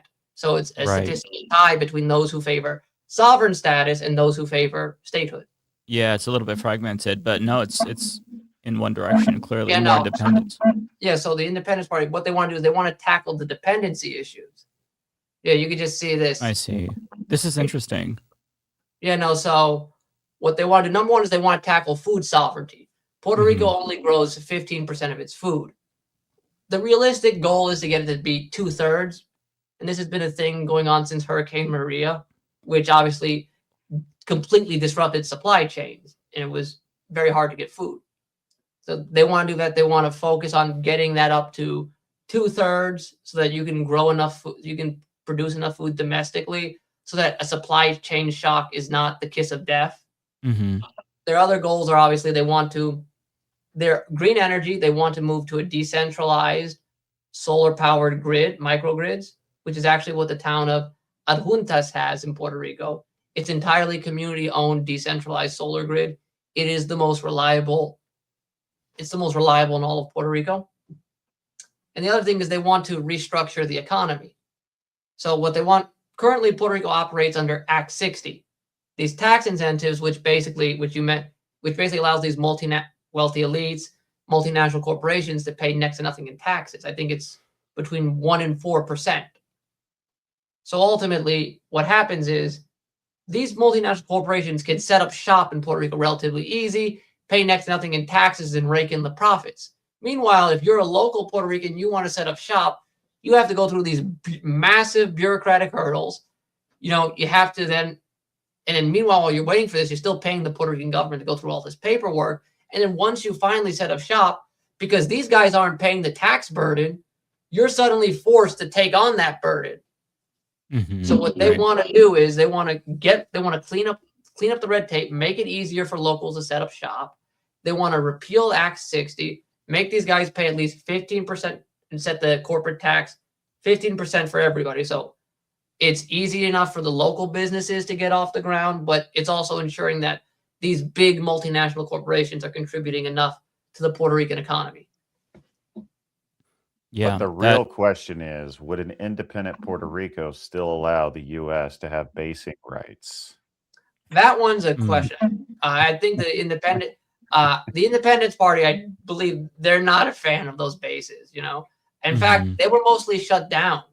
It wasn't until Donald Trump brought them back up. Actually, funny, Gonzalez actually sent him a letter after Maduro said, Donald Trump, Maduro scares me. Please set up the bases. Please reopen the bases. And that way, her excuse was Maduro to set up the bases again. Yes. Maduro sent basically made some vague threat of liberating Puerto Rico, even though he doesn't have the military capacity. Did she actually think that Maduro would be able to invade Puerto Rico? There's no way she believes that. I mean, she is a Trumpian, but is she that dumb, or is she just pretending? I think she's pretending. The entire statehood movement's a political scam. They even created a fake version of statehood to sell to voters because they understand how unpopular it is. It's called. Is it possible that the governor is just Drewski who's fucking with everybody? I have no idea. Pretending to be the governor. Okay, so someone's asking. I'm going to clarify this again for the flags. The green and white flag is the Puerto Rican Independence Party. The flag in the middle is the original flag of Puerto Rico used in the first ever pro-independence revolt, El Grito de Lares, and that's the accurate Puerto Rican flag with the sky blue. So just in case everybody's wondering. Yeah, you have you have a pin, and you have your shirt too. Show everybody your shirt. So I got the pin of the Puerto Rican Nationalist Party. I have the national instrument of Puerto Rico, the cuatro, which actually is a 10-stringed instrument. Don't ask why. And then the two greatest figures of the Puerto Rican independence movement, Don Pedro Albizu Campos and the father of Puerto Rico, Dr. Ramon Emeterio Betances. So that's so cool. Yeah, no. So let me say. So where was I on the talking about? What was I talking about again? The military basing. I don't know. I interrupted you because I got sidetracked when you told me that about Gonzalez. They don't want military bases. I was talking about Cubano statehood. So, like, this was created by the first pro-statehood governor of Puerto Rico, Ferrey, in 1968, because he won, despite statehood being deeply unpopular, because Puerto Ricans were afraid it would destroy their cultural identity, their national identity. Because the U.S. basically had spent the first 50 years under control trying to wipe it out. So he had to create a way. So basically, he just sold it. Well, we can become the Quebec of America. That was basically the gist. So the idea is that the United States would grant exemptions to Puerto Rico to preserve cultural identity, and that Puerto Rico could maintain its international sports sovereignty. I don't know if you notice it, every 4 years when the Olympics comes around, Puerto Rico has an Olympics team. Okay. So, so Puerto Ricans, I'm actually wearing a Puerto Rico World Baseball Classic hat. So this is the Team Puerto Rico national hat. So Puerto Ricans value the ability to watch their athletes play on the international stage. I mean, my uncle, who is not the biggest, loud and proud Puerto Rican, when Monica Puig won gold in tennis at the Rio Olympics, he posted about it and he was ecstatic for it. So, so Puerto Ricans love watching our athletes play under our own flag. We like, we enjoy, hearing our national anthem, La Borinqueña, play when our athletes win, of course. We enjoy that. So, to lose that is a very big deal. I think, in fact, over 70% said it's integral to their identity. But of course, Jibaro's statehood is a total lie. Because, as you know, no other state has an independent Olympics team. There's no Texas Olympics team. There's no California Olympics team. And so that's a lie. And of course, the idea that Puerto Rico could get exemptions to protect its cultural identity runs afoul of the equal footing doctrine, the 14th Amendment. In fact, the only reason Puerto Rico is able to preserve its cultural identity right now is because of the insular cases. Because things like the 14th Amendment and those things don't apply to Puerto Rico. Like, for example, Puerto Rico education is done entirely in Spanish. So if you're an English student, if you're an English speaker, you move to Puerto Rico, your kids start going to Puerto Rican schools, they legally don't have to accommodate you. Because you can't sue, because since that part of the Constitution doesn't apply, they can legally discriminate against you. They can do that. So interesting. So once you become a state, because you're under that equal, every state has to be equal. Sure, you can pass a law saying that it's the official Spanish is the official language, but you're going to have to accommodate English speakers in everyday life, and that's something that Puerto Ricans don't want to do. And of course, and I have to talk about the Fiscal Oversight Board, because I think we have to talk about what happened in 2016 with Obama. One of the worst things happened in Puerto Rico, almost worse than the hurricane. What was that? Could you give us an overview of that? So the Fiscal Oversight Board, as it's called in Puerto Rico, La Junta, is Promesa. It was a bill passed in 2016 during the debt crisis when Puerto Rico could not pay back its debt because decades of mismanagement, just taking out bonds. Mind you, the U.S. made were triple tax exempt, so Wall Street just gobbled them up. So I wanted to say that at the time, the governor of Puerto Rico, Alejandro Garcia Padilla, decided to conduct an audit because Puerto Rico's constitution has strict laws about debt. What they wanted to do was comb over it to see how much of it was legal, how much of it was within the legal confines of the Puerto Rican Constitution. Because any debt that violated the strict guidelines, they could challenge, they could renegotiate, or they could just simply not pay it. That was their plan. Meanwhile, at the same exact time, well, as that's happening, Obama worked, they pushed through Promesa, which ironically was lobbied by Lin-Manuel Miranda, who is actually the great nephew of the Puerto Rican Independence Party founder, Gilberto Concepcion de Gracia. And he lobbies for this. And what this does is this establishes a fiscal control board, which manages Puerto Rico's budget. And they have greater power than the Legislative Assembly, the Supreme Court, and the governor of Puerto Rico. So they can override local law if it means that they have to help pay back the Puerto Rican debt, to pay back Wall Street. And this board is stacked with all Wall Street folks. So you know how they... So, for example, in 1966, Governor Roberto Sanchez Villela, the least corrupt governor in Puerto Rico history, of course, passes a bill that mandates that 9.6% of the budget be allocated to the island's public university system, the University of Puerto Rico. So that is law. So by the Puerto Rican law, you cannot drop the budget below 9.6% for UPR. But because Promesa can overrule Puerto Rican law, can overrule the governor, can overrule the courts, they look at that law and say, we don't care. So they can slash the budget. So they've hacked, gutted the budget. They've gutted government pensions. They've gutted public services. And the fact of the matter is, any budget the Puerto Rican government passes has to get green lit by the Fiscal Control Board. And this plays back to the infrastructure problems. If you allocate money to a project to fix these public utilities, that has to be green lit by the board. And they only care about paying back Puerto Rico's debt. So that's the last thing they're going to green light.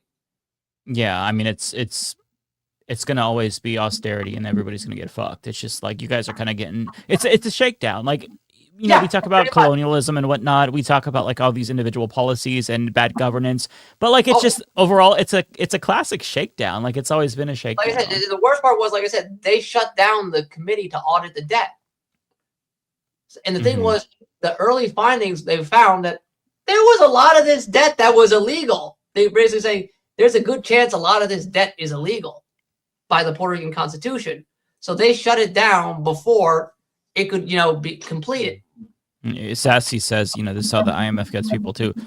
Yeah, I mean, it's really... Even some state constitutions have quirks in them. Here in Nebraska, it is technically against the Constitution to run a budget deficit, which we've actually been running a budget deficit now for 3 years. Great job, Republicans. So our governor, he recently told our university system, you have to cut 5% of your spending somehow. And the university has already been cutting spending because of these really stupid policies. And a couple of they don't need you to go to university. Why get you educated? Same thing in Puerto Rico. You don't need a university degree to make a pina colada for Nancy from Dubuque. Well, they actually did find that one of the reasons our budget is blown out right now is during COVID, the federal government sent out essentially block grants to all the states to help them cover the short-term economic impact of this. Red states in particular used these block grants to do tax cuts instead of actually putting it towards their budgets.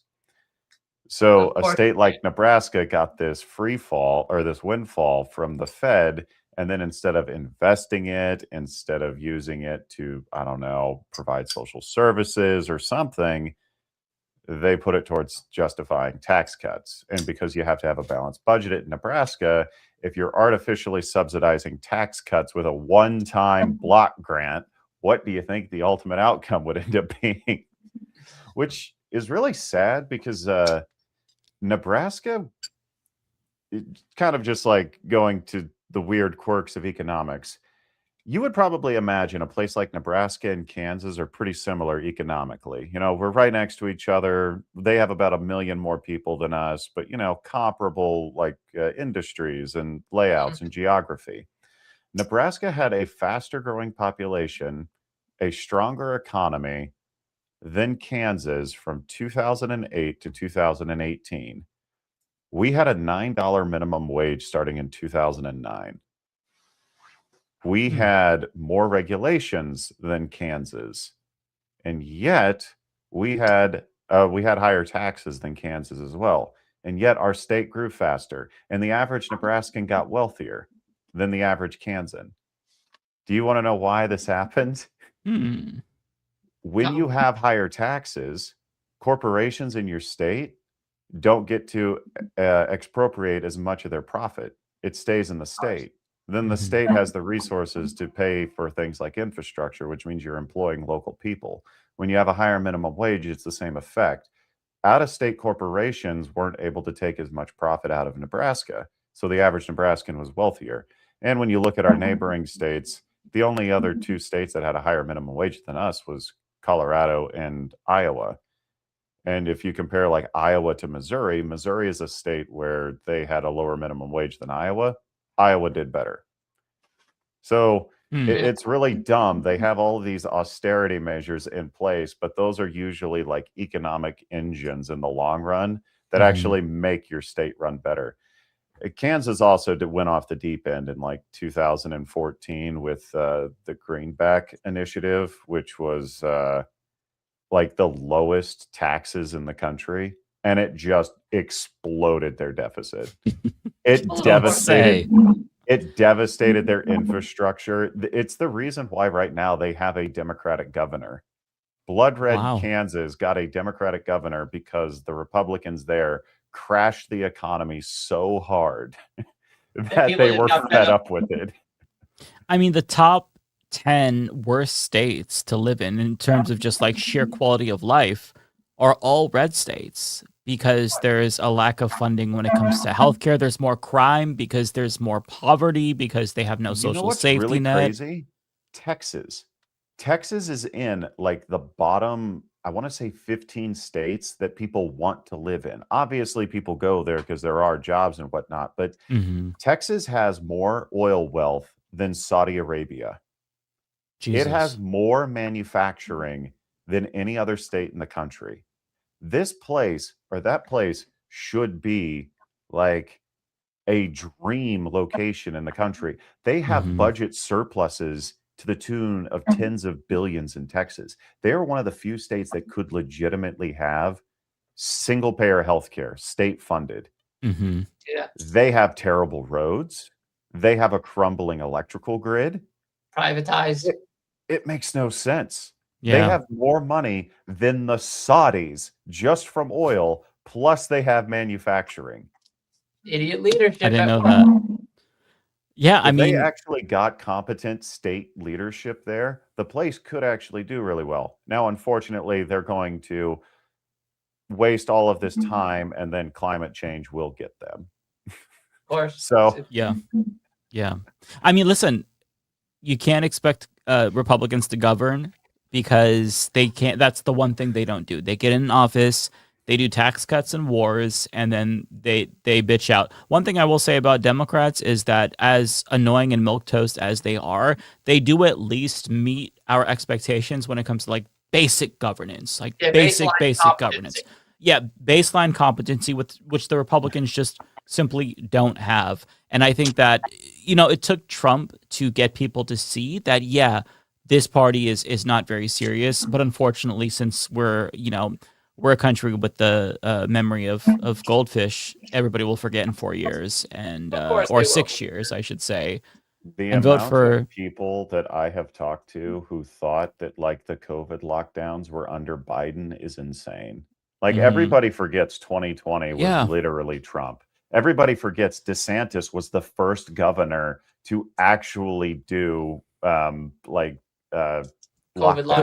Yeah, he was the first one.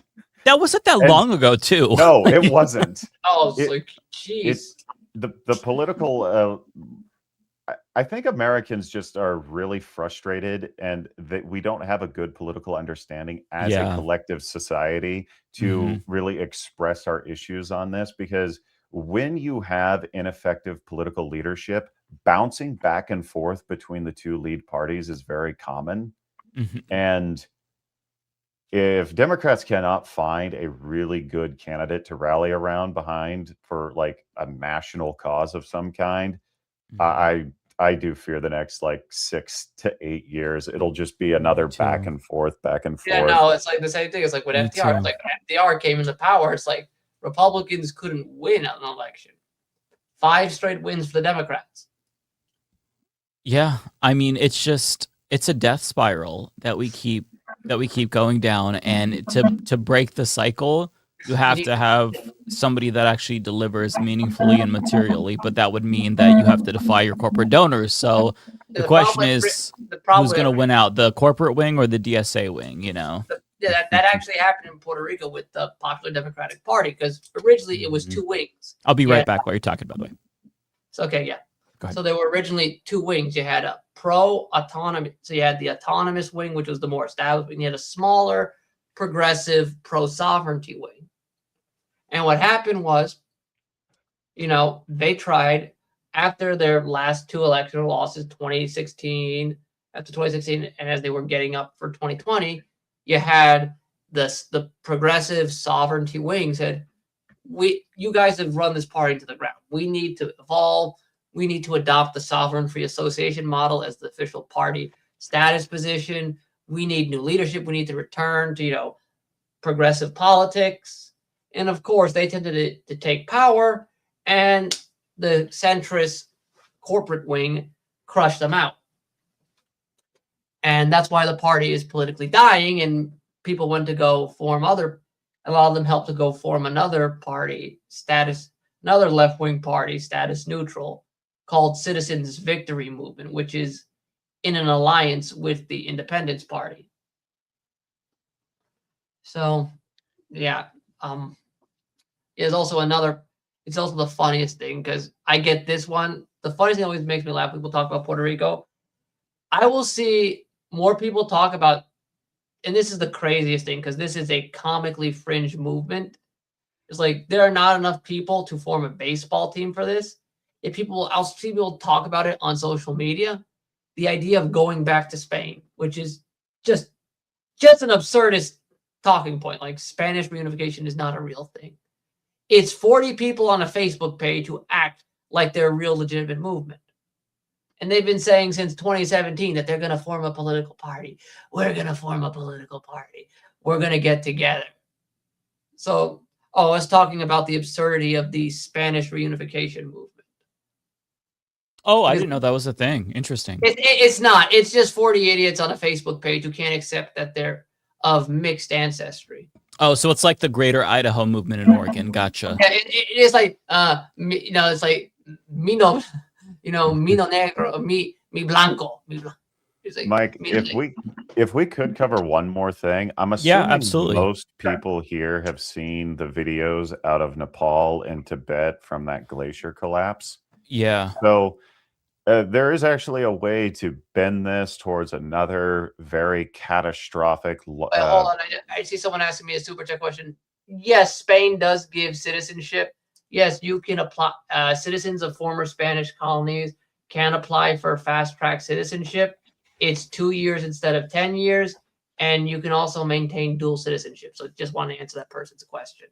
Ooh, that should apply to me. The Louisiana Purchase was once part of Spain, so I don't know. I don't know if they'll. You have to check. You have to check with Sanchez on that. I'm going to Madrid.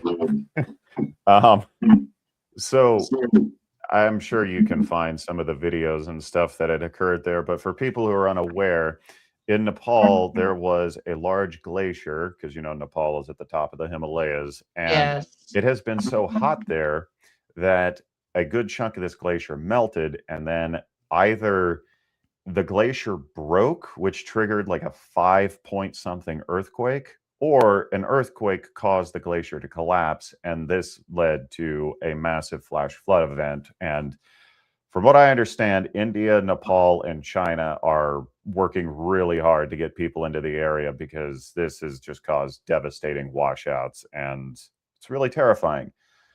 The Himalayas are warming like 2 to 3 times faster than the rest of the planet.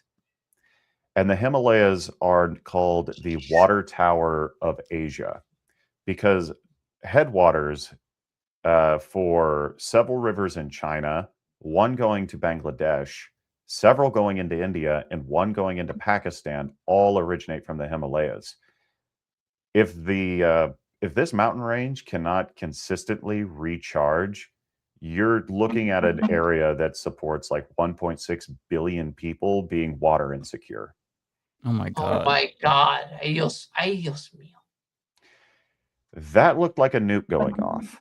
Yeah. Yeah, that looked like a bomb. Just Yeah, this is like one of the most chilling videos I've seen in so long because, I mean, I think the death toll was 31 dead. I would imagine that's the preliminary death toll, but that's just the confirmed. There's people buried. There has to be thousands of people at least missing. I do not envy those rescue crews. They are going into hell. Nepal has a really strong relationship with India. So what I've been reading, India has been sending a lot of people in to help, and China obviously is Tibet. So at the very least, they have, two superpowers rushing people in. So, but my God, yeah, I saw this one earlier today. Those are legitimately the size of Greyhound buses on that parking lot. And yeah, just the people running, like it's like a fucking scary movie, but real life. Yeah. It's like Roland Emmerich's 2012, except not bad act. Although John Cusack is great, but yeah, no, this is very, very scary. Yeah, I mean, there's just nowhere to go.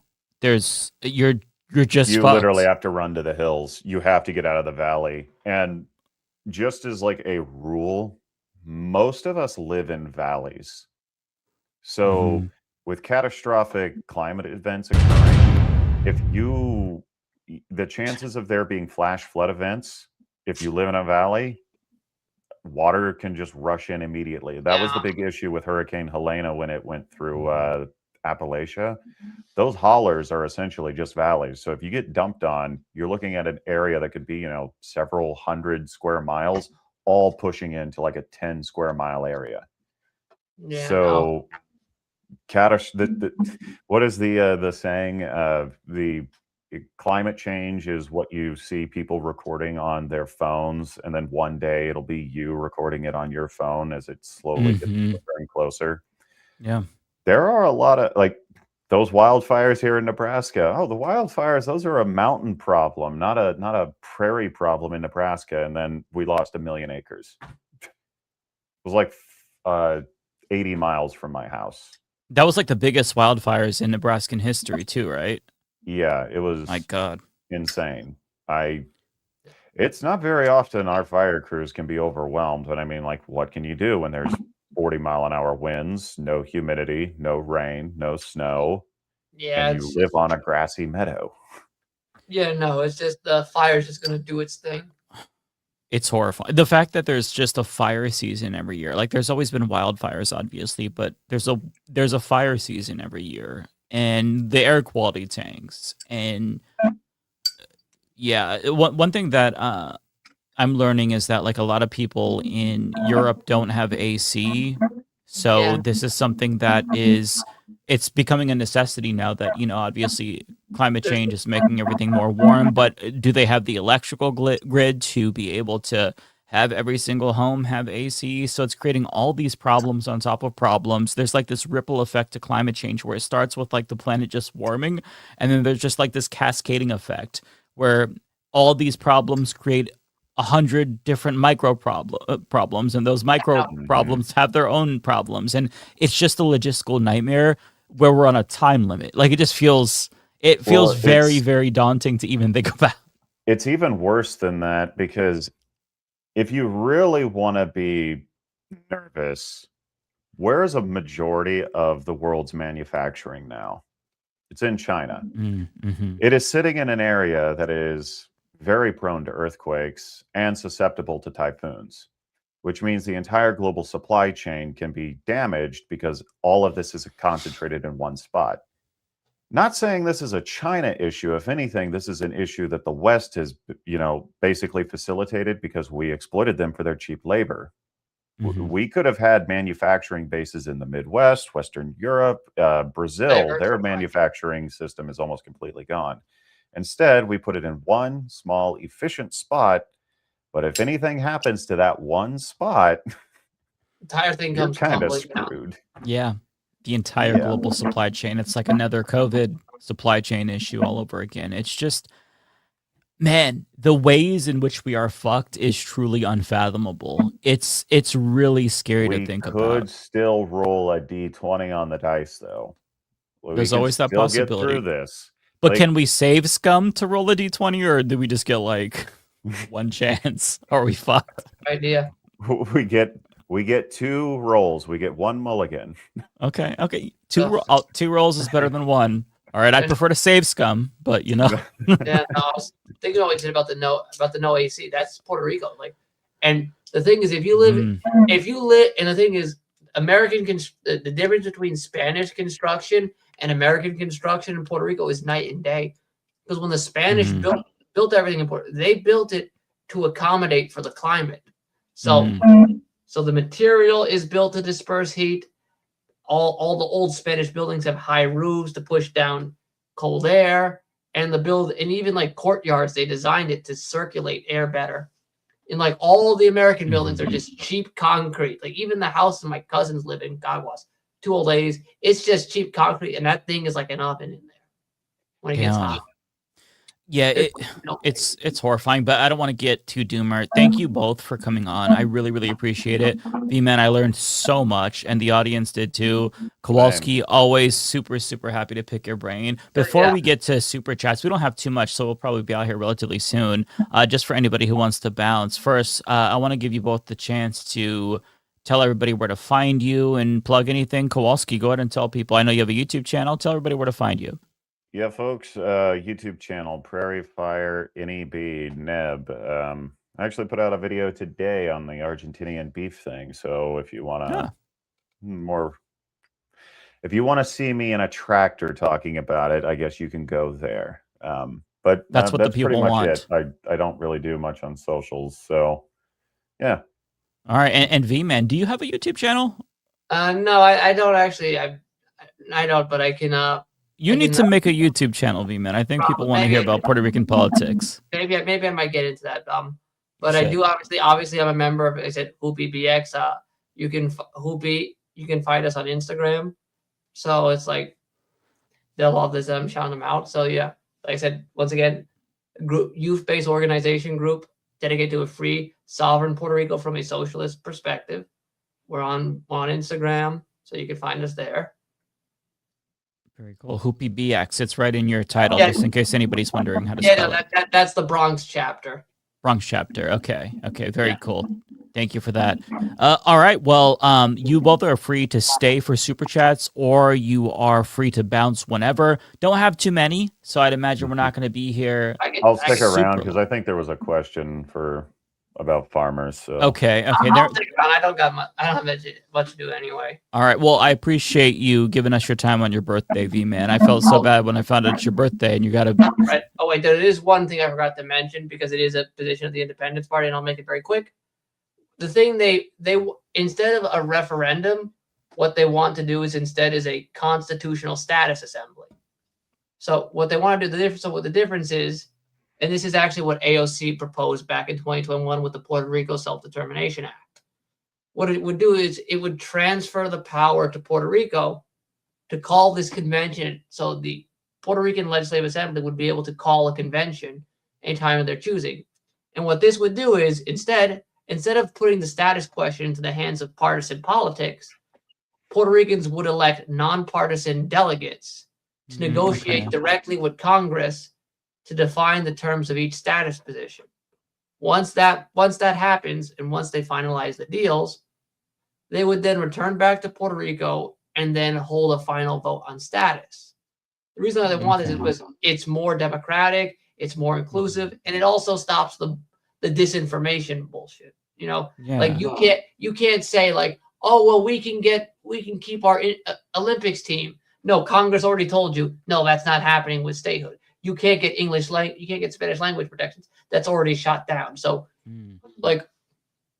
so basically, it basically helps to dispel disinformation. Yeah, that's a great idea. Because the problem is with these referendums is they throw a lot of bullshit. They'll throw a lot of disinformation. Like I said, they try to muddy the waters, and it's why I say it's like I use Brexit as an example of why this has to be a thorough process. Yeah. What happens when you allow right-wing populists to dictate an election, and allow a status to advance on a flawed process? That's how the UK got Brexit. It's been a disaster. You want to make self-determination, has to be a deliberate, well thought out, thorough, and process. No, that makes sense. Thank you for the clarification. Yeah, no, I think that's a great idea. Yeah. Okay, so we just got a couple here, so we'll go through them. Grand Regent of Viltrum says, I firmly believe that the government would lose a civil war, and our problems with Iran and the U.S. Navy ships only further prove my belief. I would strongly disagree with that. Yeah, who wants to test that theory? We did, and you guys sent P-47s to bomb Jayuya and Utuado. I personally have a little bit of a conspiracy theory on this. I don't think the Navy wants to be in Iran right now and is leaking that information intentionally. I don't see how we would possibly lose our logistical institutional knowledge in less than 2 years. It's farcical to think that would be the case. I think the admirals know that they can't disobey orders, and they're getting this information out to put political pressure on the administration, and it is working. I feel like that's reasonable. I don't think that's like too far out there in terms of conspiracy theories. That would make sense to me. It's a dick move because they're torturing sailors to do it, but I mean, they were going to torture somebody. Yeah. No, I mean, yeah, that makes sense. Okay, Checkmate. Thank you for the $5. Rip to Dolly Parton. Why could death take to the 80-year-old in the White House? Yeah, very sad. We had a bunch of deaths this week that were just so sad. Tim Curry, Dolly Parton. Yeah. Tim Curry is like, what the fuck is happening? I mean, all the wrong people. My childhood is like, I just remember the night wild. It's so sad. We've lost half the cast of like the original Home Alone, and that is really sad. Yeah, that is sad. I forget. Yeah, Catherine O'Hara was earlier this year. God, so sad. She's so talented too. All these people, like, God, the universe could take anyone else. They'll live on forever in AI. Don't worry. Oh God, please, no. I thought you were gonna say in our hearts. I'm like, wow, Kowalski, that's wholesome. And then AI. That is, yeah. Probably the unfortunate truth.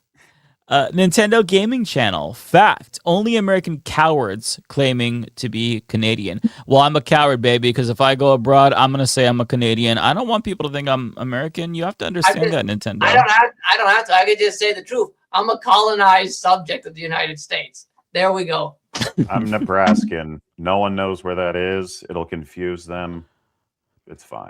I could just say I'm an Earthling. And then, leave it ambiguous and then say, sorry, I can't tell you I'm an Earthling. And then just drop a hint, a little sorry. So I don't say it explicitly, but, I'm priming them to think I'm a Canadian.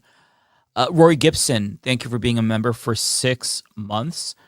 Cartoon, thanks for the $5. The attack on Ruffalo and Hassan is BS. You hear that the Iowa and Montana AG want the Supreme Court to block the antitrust suit of the Paramount WB merger. I haven't heard about that in particular, but yeah, I don't know. Whatever they need to do, they need to block this fucking merger because I think it would be terrible. I think it's gross that the Paramount execs are smearing Mark Ruffalo for opposing this and calling him an anti-Semite. I'm just so tired of this shit. I'm tired of the disingenuous, cynical, anti-Semitism smears. The same people who are saying this, like, weren't they just accusing us of like woke scolding and using identity politics like not that long ago, and now they're doing it? I just don't understand. Are we for or against identity politics and the weaponization of it? It's just I can't keep up. Cartoon thought on Enes Kanter prank he did in a WNBA game. I don't know about the particular prank, but if I'm thinking of the correct thing, he like showed up to a WNBA event and was like heckling the players, and he wore a shirt like saying that a woman is a human female, like that was the description on his shirt, and he was, I mean, I was considering doing a video about this, and Royce, who's also like pretending to be a woman to play in the WNBA, but I just feel like I can't feed the beast because these people are very clearly looking for attention, and I don't want to give that to them. These people, they don't give a shit about trans people or cis people or women's sports. They just want to grift and make a name for themselves by doing this dumb bullshit political stunt. And I don't want to participate in it. NS Cantor is very clearly a virtue signaling dipshit. Didn't he change his name to NS Cantor Freedom or some shit like that? It's just embarrassing. I don't know if that's true, but it feels true. I feel like, yeah, chat can back me up on that, but I'm pretty sure he changed his name to Ennis Cantor Freedom. It is true. Okay. I'm not hallucinating that. Yeah, at least Atypical That is says. just such that is like the most right wing thing. Freedom. Yeah, it's. I mean, it's worse than Meta World Peace. At least that name. It's like, all right, it's a platitude as your name, but it's a name. But this is like. I gotta. Oh, you were talking about Marco Rubio. I just remembered this because this is gonna make you laugh your ass off. You know what the literal translation of his name is? What? Mark Blonde. Are you serious? Marco is the basic Spanish thing for Mark, and Rubio is the actual Spanish word for blonde. That is I didn't know that. Yeah, so his name is Mark Blonde. You just remember that. Good for him. Good for him. Hi, I'm Mark Blonde. Vote for me. That may help him with the white voters who are in the Republican primary, you know. Yeah, that might. You can just say. Well, I mean, I do remember this. Actually, this was the funniest thing is he was doing the Mino Negro thing actually in Europe. He's like, no, I'm not Cuban. I'm a Spanish descendant. He was doing that in Europe a while back. Oh, okay. I didn't know that. Interesting. What a character. And by character, I mean fuckwad. Jeremy Elwood, thank you so much for the $5. Just finished making dinner, so you're my show during dinner. Better than a Marvel movie, almost. Well, hey. Well, thank you for the compliment or insult, depending on who you ask. Which Marvel movie? Yeah, that's true. That's a very big spectrum from dog shit to phenomenal. Yeah, we did better than Thor: The Dark World. Hats off, everybody. Hey, maybe it's a good movie. Maybe it's Captain America 2. As long as we're not. That is the best one. Yeah, what's the one? Is it the second Ant-Man that everybody says is the worst? I didn't even bother watching it. It's the third one. It's the third one. It's the third one. Okay. God, I didn't even know there was a third one. I stopped watching after Endgame. It's like I just said, I'm done. Yeah. I'm walking away. I'm gonna go check out the upcoming video game movie trend. Yeah, it's I'm still got superhero fatigue. Although the last Spider-Man was pretty good, but we'll see how I feel about. Yeah, we'll see how I feel about the new Avengers movie. I feel like I'm still kind of burnt. Canada Lake, Che Guevara. Oh, that is. Looney Tunes, thank you so much for the $5. My prediction is that all the lazy bums won't be back until after Christmas. Lance is an exception, as he is in paternity leave. Call-in show soon. Yes, I've been wanting to do a call-in show for a really long time, but like all the people who want to do a call-in show, namely Ariana, haven't been here for the call-in show, so I'm waiting for them. But sooner or later, we have to do it regardless. So hopefully they'll come to Ark, Kansas, trying to save democracy or something. So that's no excuse. And to be an Arkansas, how dare she? No, it feels like everybody has so much shit going on at the same time. Lance, what was Bender's excuse? He was on Majority Report today. Oh, he was. He didn't give an excuse. He just said he wasn't going to be here.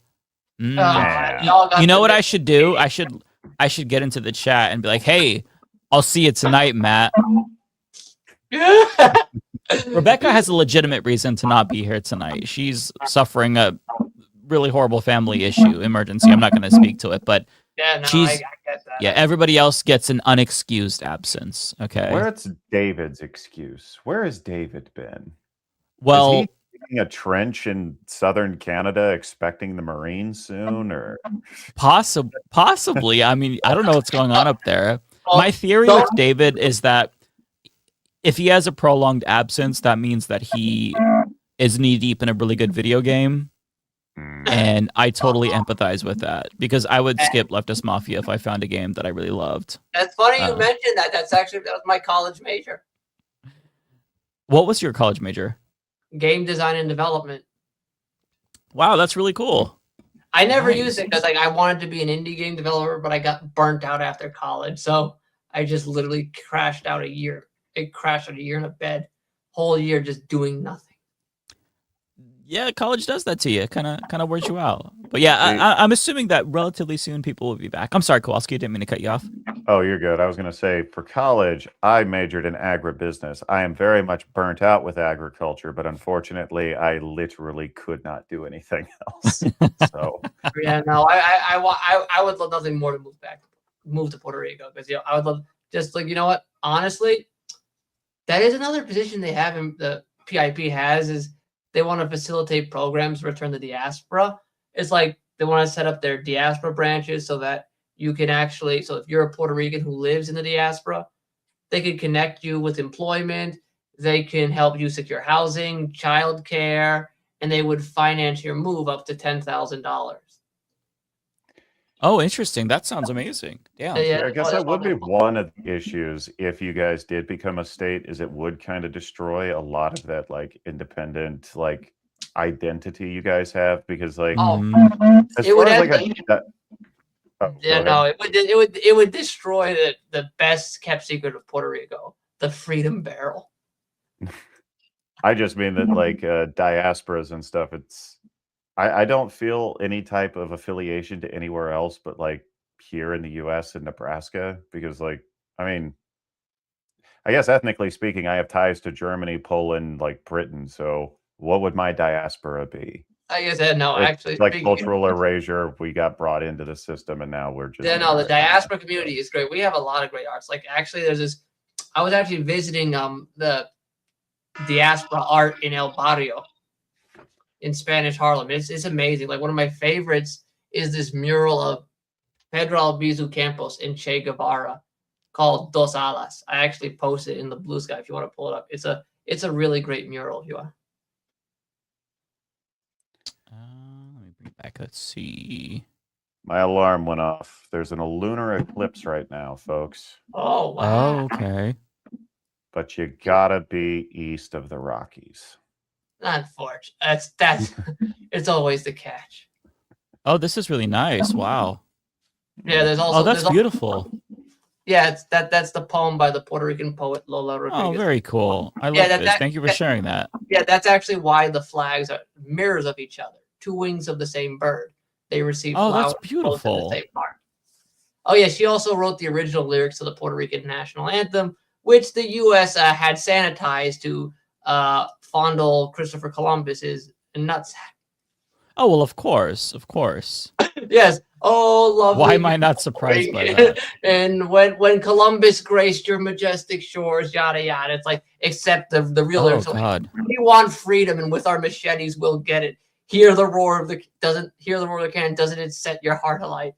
It's like the real lyrics are arise, Borinquen, arise. The call is. Oh my God, I hate that. Fart Twain. Thanks for the $5. Am I the only one not excited for GTA 6? It's only getting a 30 FPS mode, no 60 FPS mode. That's verified. And on consoles, it's barely going to hold that. Here's what I will say. My hype for GTA 6 has definitely died a little bit now that I know that there's no physical. And yes, the 30 FPS, that's kind of brutal for me. But I watched the little preview because thankfully I don't have a Netflix subscription anymore, but somebody uploaded it to YouTube immediately and I watched it. I mean, it looks incredible. I love GTA. So at some point I'll pick it up. I'll probably wait until it's on PC. I mean, I don't have a console. I thought after the Xbox One, I may get a Switch too, just because I love Nintendo and that's about it. Yeah. It just, it depends. there's a lot of games coming out. There's also the Legend of Zelda: Ocarina of Time remake. But again, I succumb to FOMO sometimes. So if people start talking about it and posting clips, I might want to play it. We'll see. But for now, I'm waiting. I'm trying to hold out for the PC. Yeah, because hopefully there'll be a 60 FPS mode on PC. I don't want to play a 30 FPS game that pretty. It's just, it kind of sucks. Yeah, no, it's gonna be bad. Yeah, no, I was like, by the way, yeah, was that fueling mechanic real or not? You know, they didn't say anything about that in the trailer. I heard about that. I'm like, that's just like that's like for a resource management game. If you're doing some yeah. It's a little bit too much for me, if I'm being honest. I'm okay with I think it's cool that they're bringing back the San Andreas stuff where, like, if you work out, you'll gain muscle. If you eat shitty food, you'll get fat. I like that, but the fueling the cars. Yeah, that's a little excessive. Like, there's certain things like that just don't work for the game. It's like there's certain mechanics you just don't put in there. Yeah. I'll bring up the chat, by the way, because it will cut off less of Kowalski. The people on the bottom always get the shit end of the stick, so I try to mitigate that with the chat. I know. I remember that when I sent you when we were talking about those when Dominican Republic beat Israel in the WBC, and you were showing the Instagram post from Fox. I can't remember who got. It was cutting off somebody on the bottom. Yeah, and you could not see his reaction. And you could tell he was having just a ball laughing at the comments. Yeah, StreamYard needs to work on that. They're always adding updates, so hopefully they'll fix that so people on the bottom don't get like too much of their stuff cut off. But if you bring up the chat, it kind of like spaces it out a little bit better. Yeah. As long as the chat behaves, then it's fine. Usually you're okay. Okay, Jeremy says NPR/MIPublic did long segment on Flock tonight. Surprise, surprise. They gave pro-Flock more mic than opposed. Oh, you don't say. Had sheriffs cut opposition short. My God. Well, listen, to combat their bullshit, I'm actually working on a really good Flock video, and I'm going to feature like some Flock hunters. It's going to be really, really good. I probably won't have it ready for like until 2 weeks because I'm working on stuff to take like a week or so off to give myself a little bit of a break. So it's filler content, but I'm working very hard on the filler content, and one of them will be a Flock segment, which is it's a hopium segment. At least I'm trying to frame it that way. Oh yeah, no, I remember I was reading that this is a town that they got rid of their flocks, but they had to wait for Flock to personally remove the equipment. So they just wrap the entire cameras in black trash bags. Oh, that's beautiful. That's beautiful. Some people have like just been holding signs in front of it. Others have taken other approaches to it. Yes, some other approaches. Some very interesting approaches. Dare I say unorthodox approaches. Helmut, thanks for the €5. Why do farmers? Oh, this is a good one for you, Kowalski. Why do farmers still vote Republican after taking existential L's after 2 Trump administrations? Don't get it. Farmers tend to be prudent. Kowalski, what do you say? So there is no publicly available data on how farmers vote as a group. The only thing you'll ever find are things that are called agricultural counties. So I live in an agricultural county because it's our #1 industry. There are 7,000 people in this county, adults that can vote. Only 780 of us are farmers. So we are not capable of swinging an election. We are not capable of doing any of that. There is a very strong Republican base in rural areas, predominantly because Democrats have retreated from advocating for the regions. There's a very, it's very stupid, but yeah, it's third way politics. What happened with third way politics? You know, people like to sit here and say it was the Civil Rights Act that lost so many regions for the Democrats. But when you look at it, it was really Clinton in the 90s with that third way stuff that literally lost so much ground. Actually, Clinton is a really good point on this. And Mike, I've told you I'm working on that video to explain why Bill Clinton was the worst president of the last 50 years. Oh, right. I'm excited for this. For those not aware, he's working on a presidential ranking video, and you might be surprised by the rankings. Yeah, somehow a Republican won and the Democrat lost, and probably not the Republican you're thinking. Interesting. It's obviously not Lincoln. It's going to be Trump, right? it's Trump's of the the last best. 50 years, so from Jimmy Carter till now. But there's also the historical legacy from the Carter administration. That was the 1970s is far worse than what we're going through now with inflation and how farm structures were back then. 1/3 of all farms went bankrupt in the 1970s. So like that was a catastrophic time. Reagan ended up bailing out the farm industry, which bought Republicans a lot of goodwill. In the Midwest, it was still very competitive between Democrats and Republicans. But the 1990s, with Bill Clinton being in charge as NAFTA was fully implemented, really solidified a lot of hatred from the rural areas to Democrats because Democrats ended up taking a bulk of the blame of what was basically a bipartisan effort. So you also have people like Rush Limbaugh dominated rural areas because of talk radio. There really wasn't a counter to that. So you're talking about a time frame of like 30 years where there was never a counter narrative. When you live in a city, there's vibrancy, there's debate, there's diversity of opinion. When you live in a rural area, if there's only one place bringing in outside information, they can kind of write whatever reality is. So it might change. It's yeah.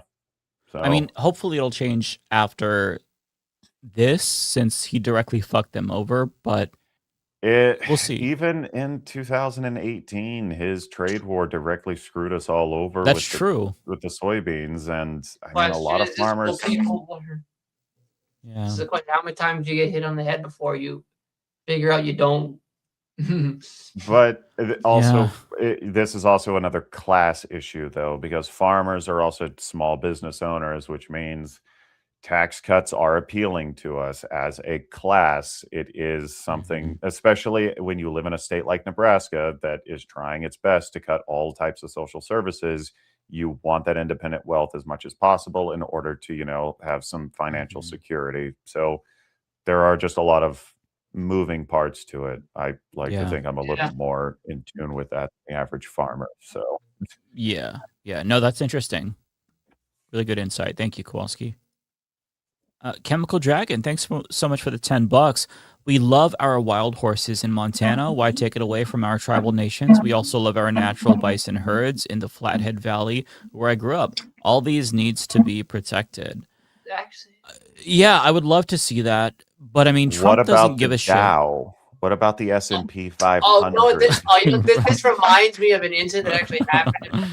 You know, this make me think of it, not related, but there was this incident in Puerto Rico last year. I think it was last year, where somebody went on the Puerto Rican travel Reddit. I guess they were tourists.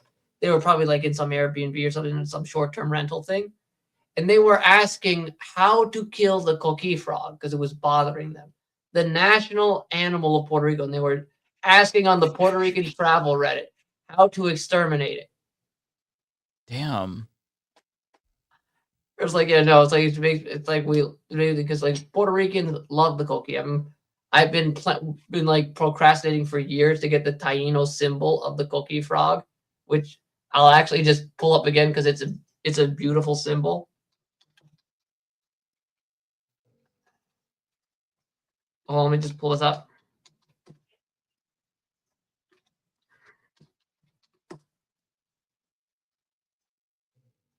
Hold on, let me just. I could try to find it too. Can you spell it for me? It's a C. It's a COQUI. Yeah, it's a.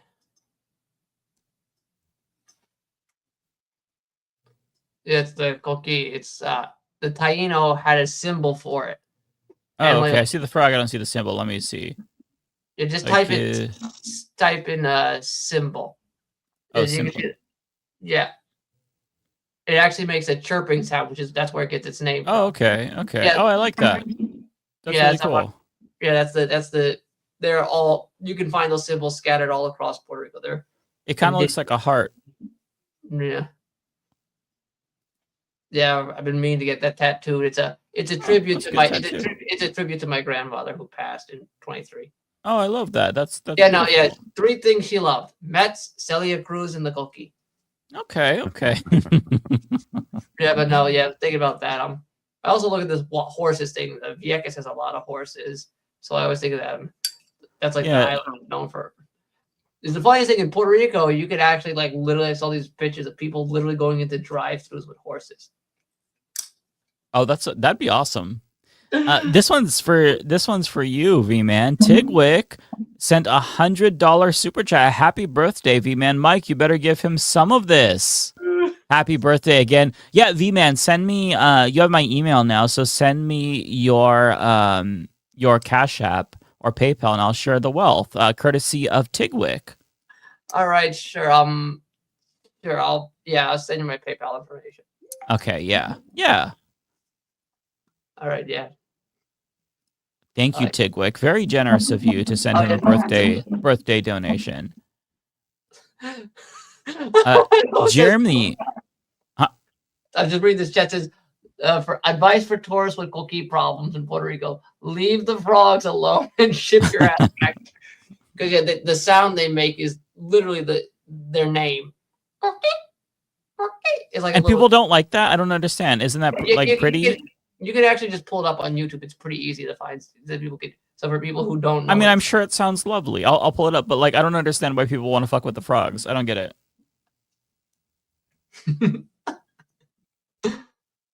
Okay, yeah, Koki, call it. Give me 1 second. Yeah, that doesn't make any sense. People need to leave the wildlife alone.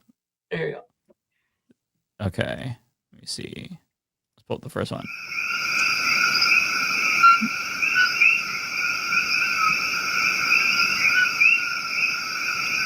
I mean, what's to hate about that? That's beautiful. It's literally just saying it. Yeah. Fucking people, man. Leave the Koki alone. Yeah, it's beautiful. Jeremy says comes in threes. Parton Curry. We got one more 80-year-old. Well, there was another one that died today too. That VMann said. Peter Cullen. I don't know. Yeah. Voice of Optimus Prime. Oh, right. Okay, I couldn't remember his name. I saw that, but I forgot. I'm like, wait, who's? Damn. Octawolf says, are these recent deaths sign that Trump is next? No, because these are all good people, and Trump is a demon, and demons live very long. So I know. Like, look how long we had to wait for the what's Kissinger was like 100. Kissinger. Yeah. No.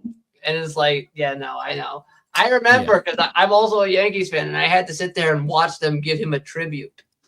Ew, you had to watch that? Oh my god. I didn't know they even did that. That's terrible. That's even worse than their play on the field. Is like that's even worse than watching them play on the field. Like it's half the time they implode. It's like Kissinger. Well, who else? We have to wait forever to get rid of Dick Cheney. Right. Ugh. Yeah. Well, I can tell you, Puerto Rican Satan died in 2020. His name is Carlos Romero Barcelo. They call him. Basically, he orchestrated the Puerto Rican Watergate. Well, rest in peace, sir.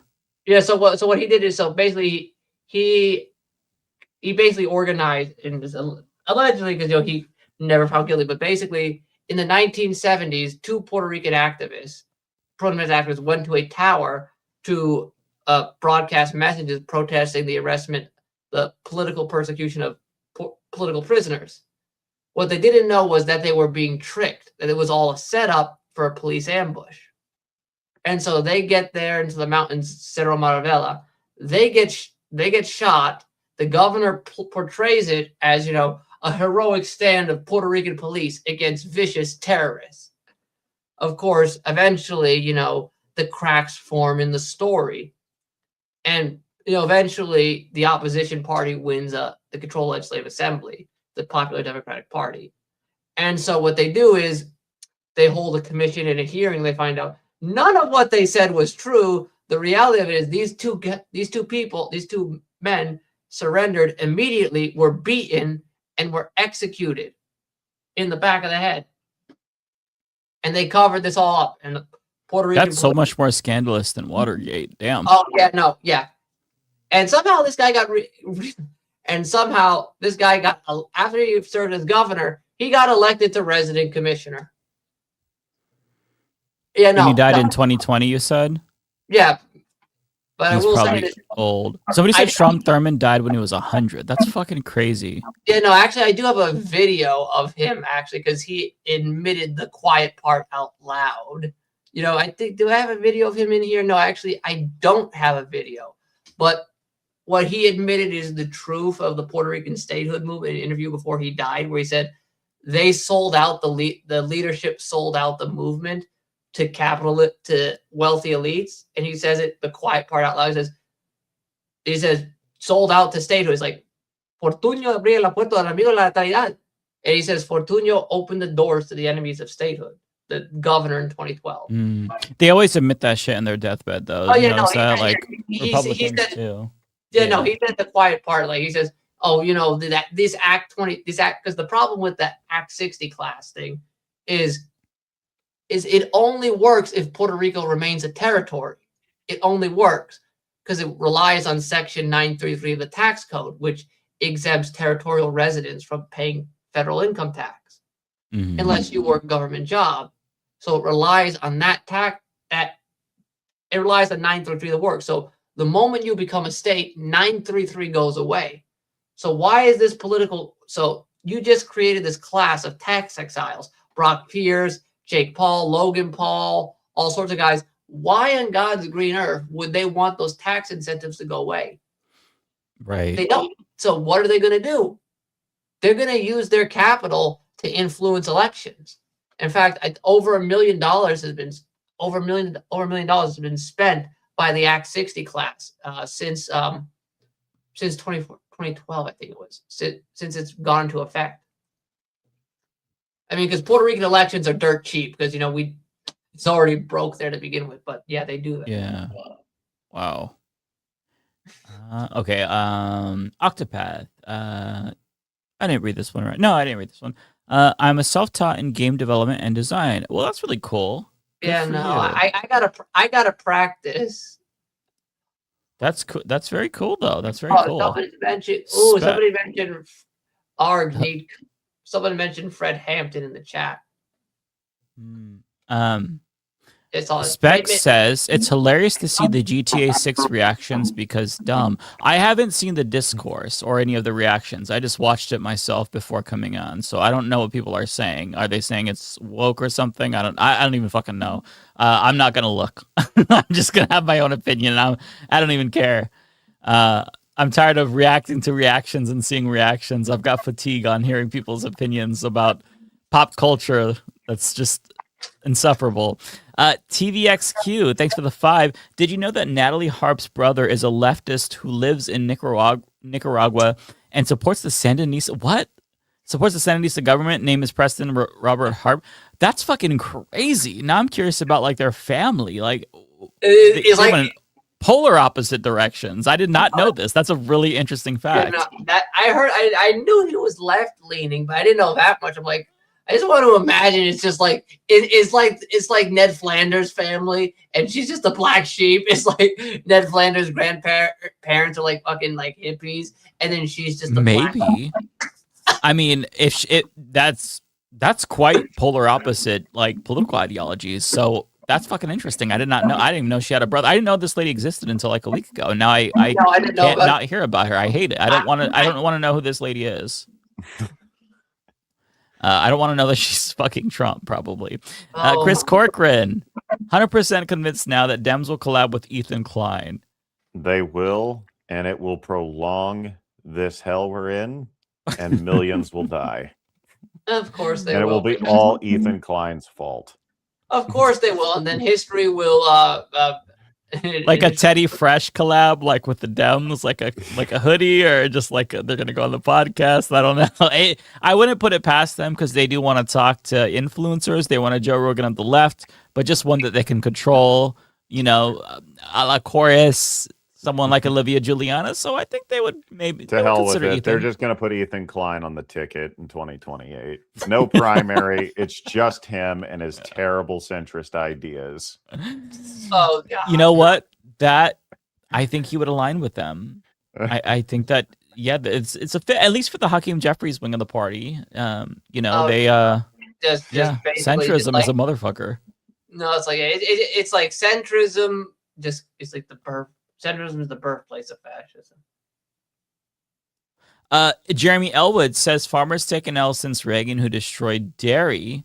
Well, Kowalski's not taking L's. It's just Not dubs. necessarily Reagan. That is just capitalism. That there were a lot of long-standing trends that led to that.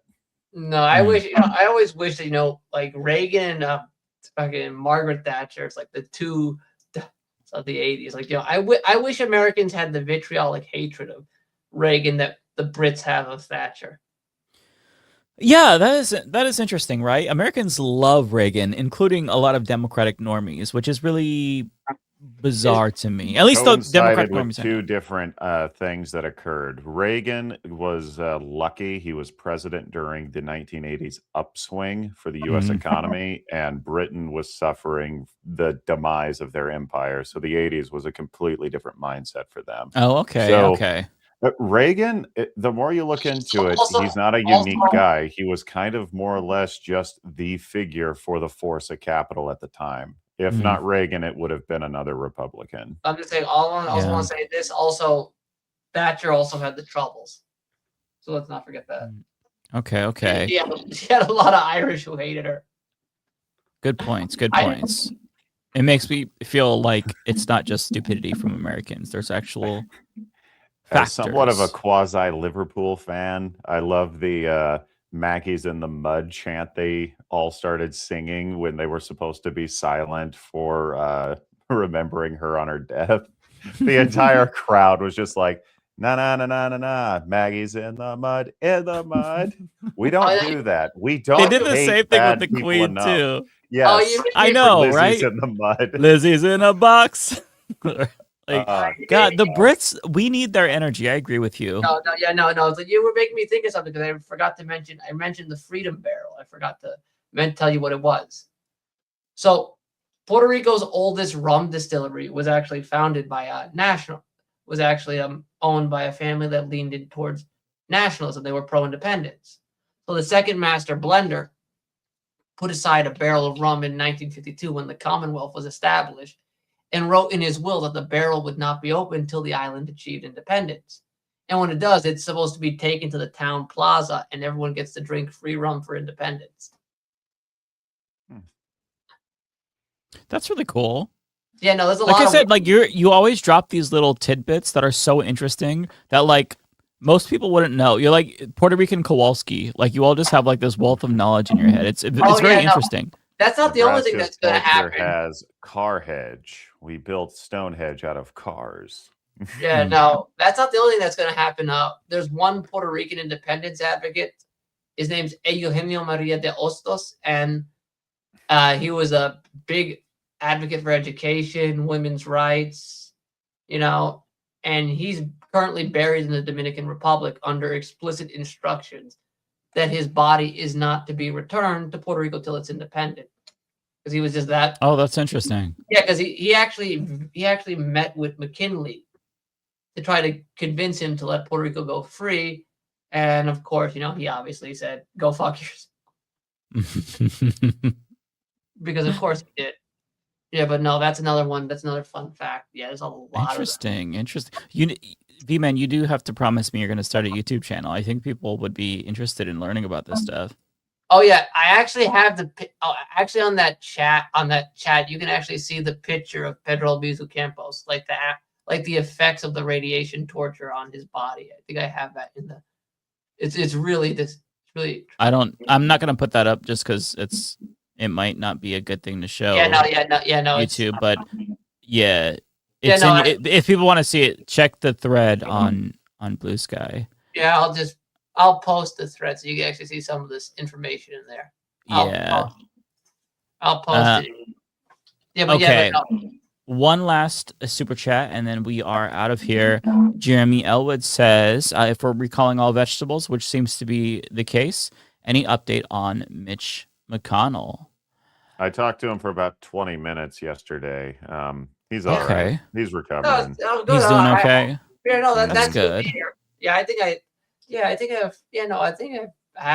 had a conversation with him about a week ago. He seemed cheery to me. He's ready to get back to work for Kentuckians at any time. It's just, Well, Nah, I I'm kidding. too had a convo. What did he say to you? He said he was dying. Don't worry. I'm pretty sure his spirit is slowly being absorbed by Fetterman. So, yeah, there's some sort of transfer going on with his soul. One more came in here. Red Fire, Blue Ice. We need to flip the script on media and Dems for their BS. I'm trying, man. It's hard. They've got a lot of institutional they power. have the entire mainstream media doing this anti-Hassan move, and it is insane how it's a lot. It somehow is actually working, just pounding that same message over and over. Repetition, man. It really is effective in politics. Yeah, no. It really is. Oh, well, look at who showed up as we're done with super chats. Oh, what? Wait, hold on. What? I thought we were just getting started. We were literally about to get out of here. Are you, motherfucker? Are you going to extend the show another hour? I swear to God, Matt. I thought we were just getting started. I thought we decided. I thought we all agreed on an 11:30 start time tonight. What's going on? VMann, from the top, explain all of Puerto Rican history to Bender quick. All right. Just give us a quick rundown. 30 seconds. Okay. You can do it. All right, let's go. Let's go. U.S. invades Puerto Rico in 1898. Destroys faster. You got it. So, U.S. disassembles the Union Party through citizenship. Pedro Luis Campos organizes labor strikes. La Junta. Kowalski, quick, aggro. There is no water left under Arizona. The state will be destroyed. You need to get out while you can. Head to Boise. We're all dying. Climate change is killing us all. That was basically the show, man. Yeah. There is one joke I want to get done because this has always made me laugh. And people always make the joke about Trump. People always make the joke about Trump speaking to the president of Puerto Rico.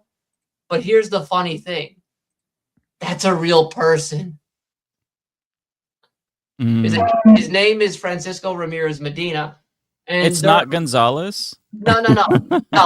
His name is Francisco Ramirez Medina. And during the revolt, El Grito de Lares in September 23rd, 1868, he was named president for 48 hours.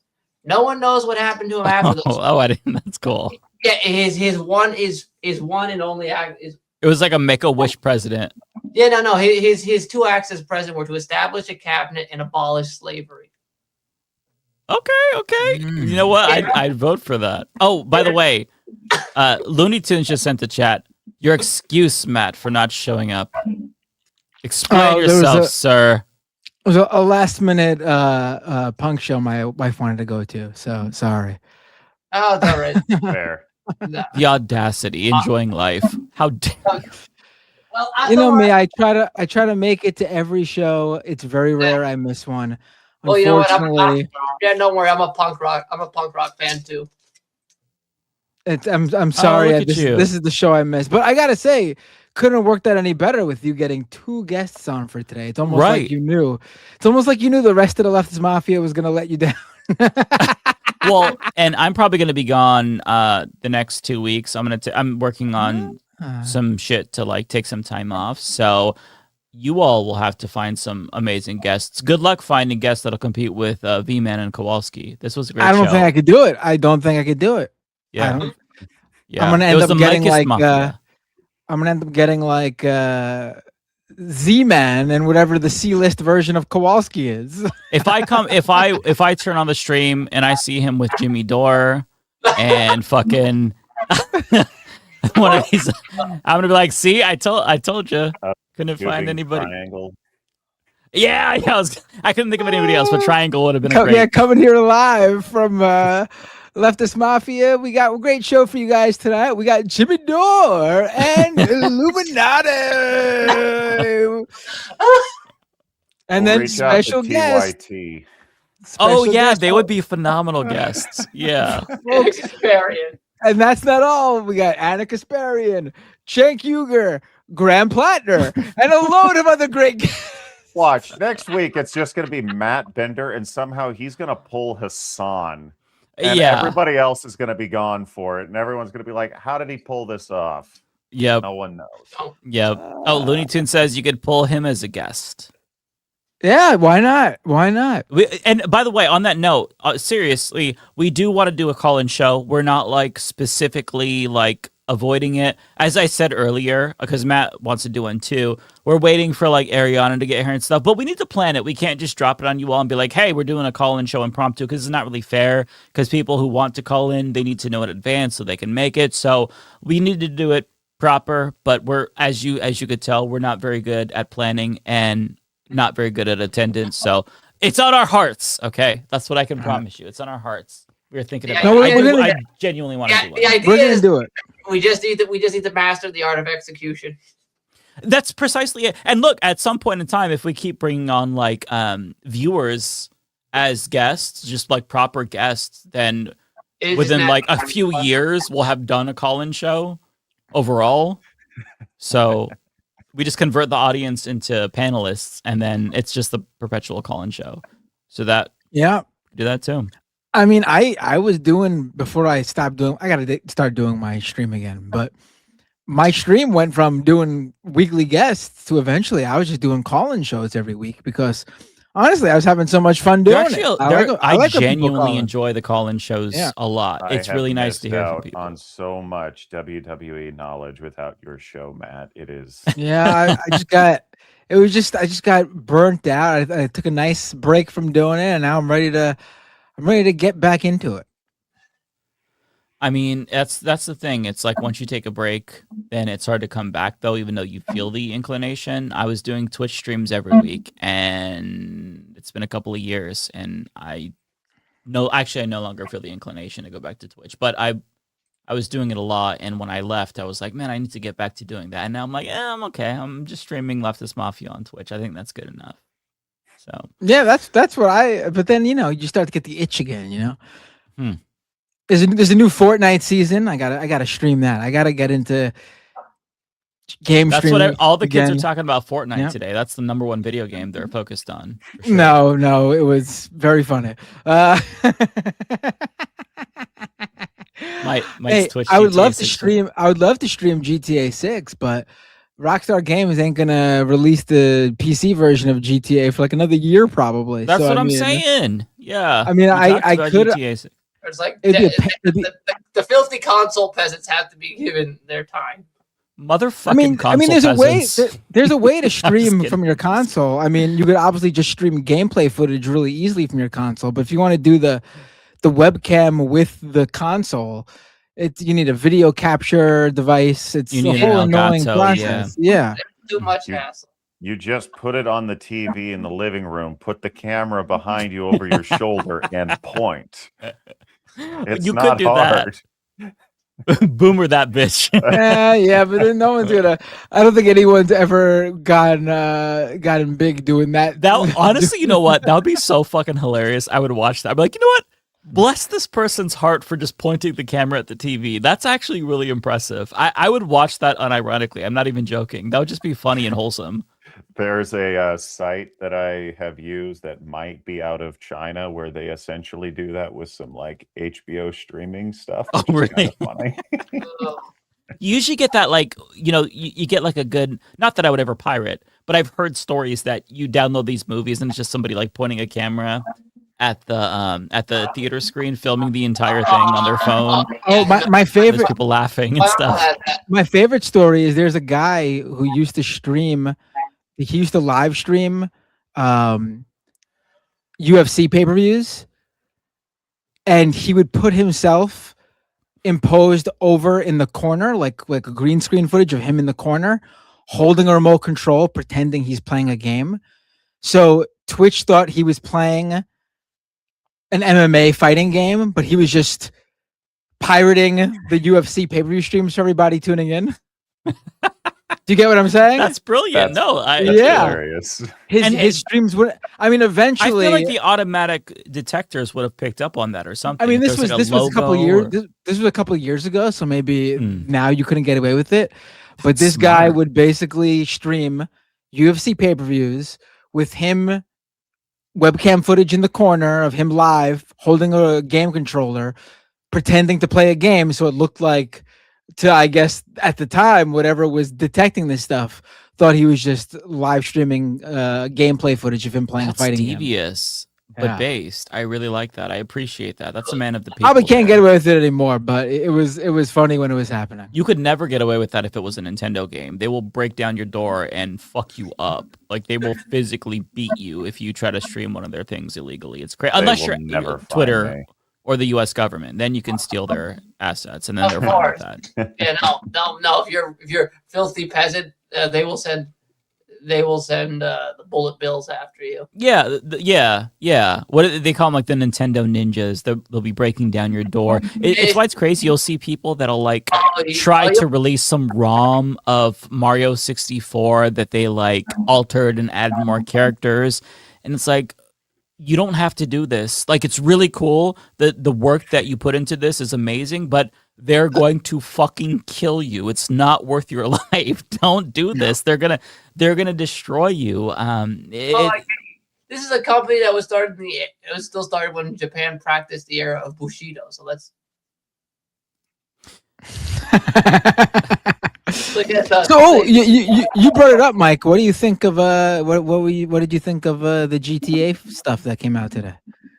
I mean, it looks cool. It's GTA. I've been a huge fan of GTA. I think GTA 5 is like one of my top 5 favorite games of all time. Oh yeah, no, I bought it 3 times. It's great.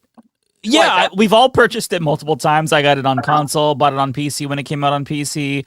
It's a great game. I know this one's going to be great, but I really, really want the PC version. I want 60 FPS, hopefully, on PC, and I just don't want to buy any digital on console. I just feel like that's all my shit's on PC. I love Red Dead Redemption. Yeah, Okay. Arthur Morgan is a king. I gotta play that. It seems like a lot of the at least the NPC interactive stuff is taken straight from Red Dead Redemption 2, from what I was seeing. Yeah, apparently the NPCs are really much more complex and diverse and unique. Like, in the other GTA games, you run into the same NPC multiple times, but now they're supposed to be a lot more realistic. I guess the car physics are supposed to be especially realistic, but they have experts to do like the handling for each car model to make sure it's accurate. I mean, it's going to be really fucking fun. So, I mean, it's NPC GTA. stuff is really realistic. They're walking around talking about how they don't get the COVID vaccine and they don't. Well, because Florida. Trump won the 2020 election. No men in women's sports. They got the NPCs in there walking around saying. And you could, and it's a video game, so you can punch them right in the face, and it's fine. Yeah, it's fun. And we're gonna see the Cubans be like, "I vote for Donald Trump." I'm just picturing right now the I will just street. say this: of Miami Cubans, unless your last name is Prio, you're probably a Republican. Mike, as soon as it's available on PC, it'll just be the sweet release of you hearing those NPCs and doing donuts in a car on a bunch of pedestrians.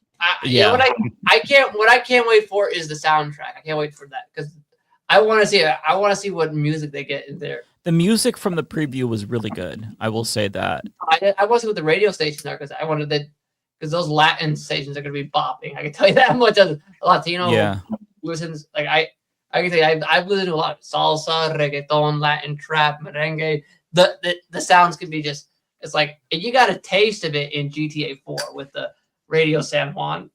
It's like, just imagine what they're gonna do when they just know it's like you got all that Cuban population down there. Yeah, it's gonna be amazing. I always discover a lot of great songs on the GTA soundtracks. Songs that I've never heard before, songs that I have heard but love. It's just they do a really good job at curating it and playing the right song. Like also the score from the preview was really, really good. It's GTA, right? That'd be you reminded me of that song before, VMann, of it'd be great if you're turning the dial on the radio and all of a sudden I will vote for Donald Trump.